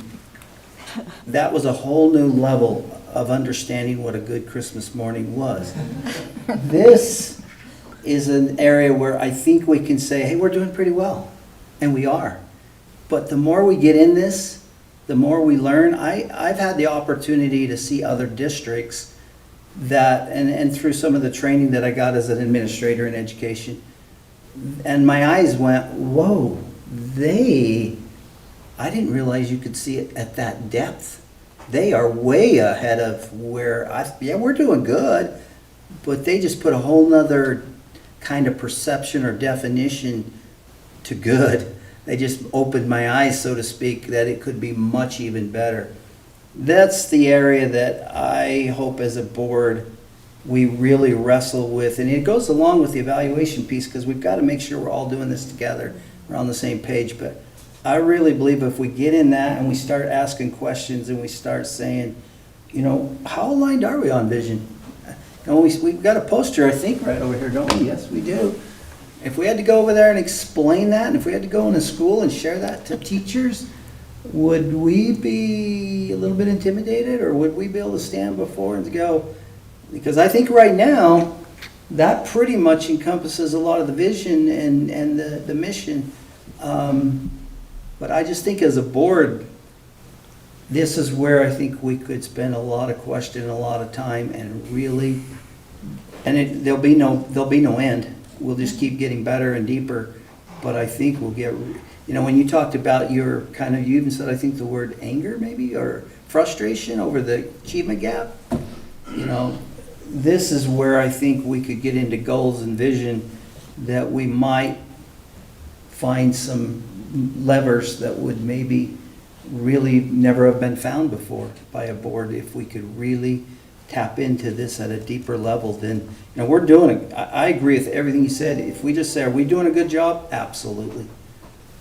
But I do believe there's a whole nother level of good if we want to get in and learn about it. Yeah. And we'd work very closely together. It may even take some redefining, we may even, so to speak, backtrack a little bit and redevelop some things that are in place right now presently. But that all, I think, would be really wise. So anyway, you asked for a comment, I threw one out. Well, no, thank you. We didn't want to, we've talked and talked and talked about wanting to add this to board meeting, and there is a lot that we want to cover, but we do also want input from you saying, you know, I'm not sure about how to do such, and we can help make sure that we're going to the right sources and helping each other. And So- also, to jump off of that, we wanted to make sure the transparency was there and seeing that our teachers, principals, and LEAs and everyone else can see that we're actively working together and see that we want to aspire to the same thing.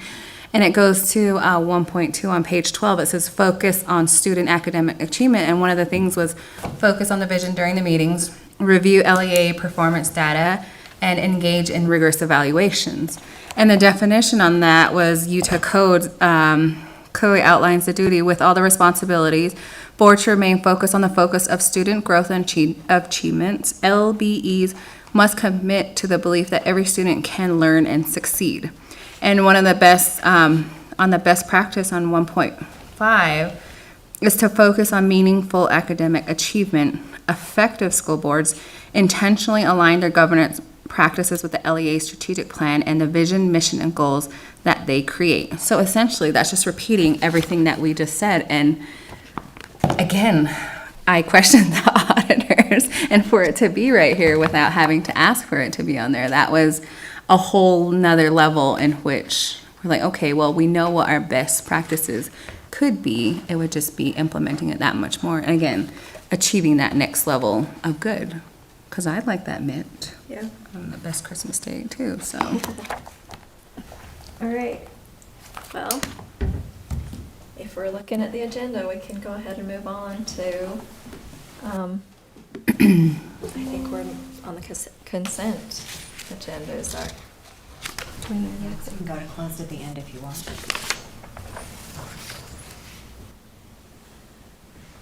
Are you guys I'll make good a with- motion to approve consent agenda. I'll second. All in favor? Aye. I forgot the part where I say, is there any discussion related to that? No. You guys are discussion out. All right. So moving on from the consent agenda, we can look at the action items. And once again, I'll remind you, when you look at the agenda, our administration has graciously provided us with support so that when we make a motion, we don't sound like we don't know what we're doing, because we all know what we're doing, right? We just patted ourselves on the back. For the most part. Anyway, the first item is related to the National Prevention Conference that was presented to us by Jeff Hunt and the Youth Prevention Coalition members. I'll make a motion to approve the San Juan County Youth Coalition student leaders to attend the 34th Annual Prevention Leadership Conference in National Harbor, Maryland. I will second. Okay, any discussion related to that? All right, all in favor? Aye. Any opposed? Okay.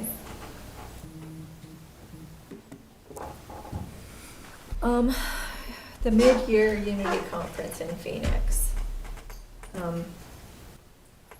Right now, we don't know exactly how many youth that will be. But we are just approving, allowing them to go. It'll be essentially. between 10 and 15, depending, 'cause Okay. they have 3 new applicants from I think Whitehorse High School is what she said, so if they get Okay. approved on the leadership But team, we then they don't- would be eligible to But go. we don't have to be specific about that, we just, so again, there's a recommended action, and it's listed right there, so. I motion to approve the mid-year Unity Conference in Phoenix For the Native Youth Leadership. for the Native Youth Leadership. I'll second. Okay, any discussion? All in favor? Aye. Aye. I don't think there was anyone opposed, but anyone opposed? Okay. All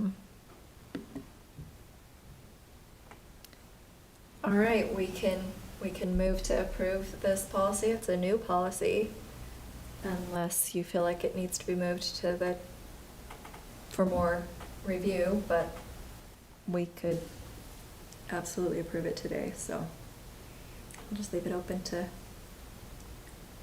if somebody wants to make a motion. I'll make a motion to approve San Juan School District Policy 6325, Student Welfare, use of sex-designated facilities with the addition of guardian as advised. I'll second. Okay, Lucille seconded that, and thank you for noting the addition of guardian in there. Do we have any discussion related to that? It sounds like this is something that we do need to move forward on because of state, regulations, and thank you, Policy Committee, for your work on that, so, all in favor? Aye. Any opposed? Okay, unanimous, and the next policy is changes to Policy 1130, relationships with public and the schools. I motion to approve San Juan School District Policy 1130, relationships with public and the schools, conduct on school premises. I'll second. Okay, Colleen seconded that. Any discussion related to that? Okay, all in favor? Aye. Any opposed? All right, the next one is San Juan School District Policy 6315, student welfare, seclusion, and restraint. I'll make a motion to approve the San Juan School District Policy 6315, student welfare, seclusion, and restraint. I'll second that. Any discussion related to that? I just want to say thank you again for being aware of our staff and supporting them, staff and students. We don't like to have policies that, and again, this is generally an exception, but it gives them some tools, especially in the special ed department, those that are trained in these particular things. So, all in favor? Aye. Any opposed? Okay. We basically, as far as the school calendar, I think the decision was to create a survey. We need a So- motion, or are we good on We that? don't need a motion. We don't need a motion, because we're not actually Just ask for adopting some anything yet. administrative action recommendation. consultation. It'll probably be on next month's agenda as an action item. Okay, so there's a couple options on the plaque for the new elementary school, so I'll give you a minute to look over that, and then we can get some motions. I'll make a motion, and if it doesn't pass, then we can go to another motion. Okay. I motion to approve the Blanding Elementary plaque to include the names of both current and former San Juan School District Board members and the current and former business administrator. And super. And No, I think it was the just current you. superintendent. It was Yeah, you. I think it would just be you. Okay, so Yeah. It was just you. Well, I guess if we're probably really need getting to- into the weeds. Well, If you make the motion, you need to state it. Okay. I second. Let me rephrase that then, and add a little Oh. sentence, and the current superintendent. Oh, with the current Yeah, 'cause- superintendent. Oh, Yeah, you want to make sure okay. that's. All right. I just read it straight from there. I thought that was a given. I knew that was not your intention, that's why I No, I'm spoke up. Thank Not you. that I really care about any No, no. Go ahead and say it again. Okay, so I make a motion to approve the Blanding Elementary plaque to include the names of both current and former school board district board members and the current and former business administrator and the current superintendent of schools. Second? Okay, Lucille seconded that. Any discussion related to that? I think we had a good discussion about that, so, all in favor? Aye. Any opposed? Okay, that was unanimous. So we can move on to the information items. Okay, so next board meeting will be December 9th here at the district office. Thanksgiving break and with no school is November 26th through 28th. And then we do have our SJSD legislative luncheon, which the business administrator, myself, and the board president will attend on December 8th, 2025. Okay, and before we adjourn, we would like to go into closed session. So if you'll look at, scroll back over to where we had possible closed session, and I will need someone to make a motion related to that, to go into closed session. And We list both. can they list both, or do we need to go separately? I think we discussed this before, and I think we can go into. Were we allowed to go? And I think we did both before. Yeah, I think we can do both. So I just need a motion. Clarify that. I always thought we had to do them separate, but I thought that we could do both of them, but I was actually speaking with Jared today, and I guess historically we've done them separately. that's maybe why I'm thinking that, but. I think we Someone can do clarify. both as long as the motion covers both. Okay, Okay. well, let's make. Thinking too. Yes. Yeah, we've done it before. We have. So I will make a motion to go in closed session to discuss matters of, hang on a minute here. Purchase, exchange, or lease of real property and matters of personnel. I'll second. Okay, roll call. Ron Nelson, yes. Lucille Cody, yes. Colleen Benally, yes. Nan Barton, yes. Don Mose, yes? Okay. We will adjourn after the closed session, so those of you that need to go are welcome to go. Some of you, we do need you for these discussions, so thank you.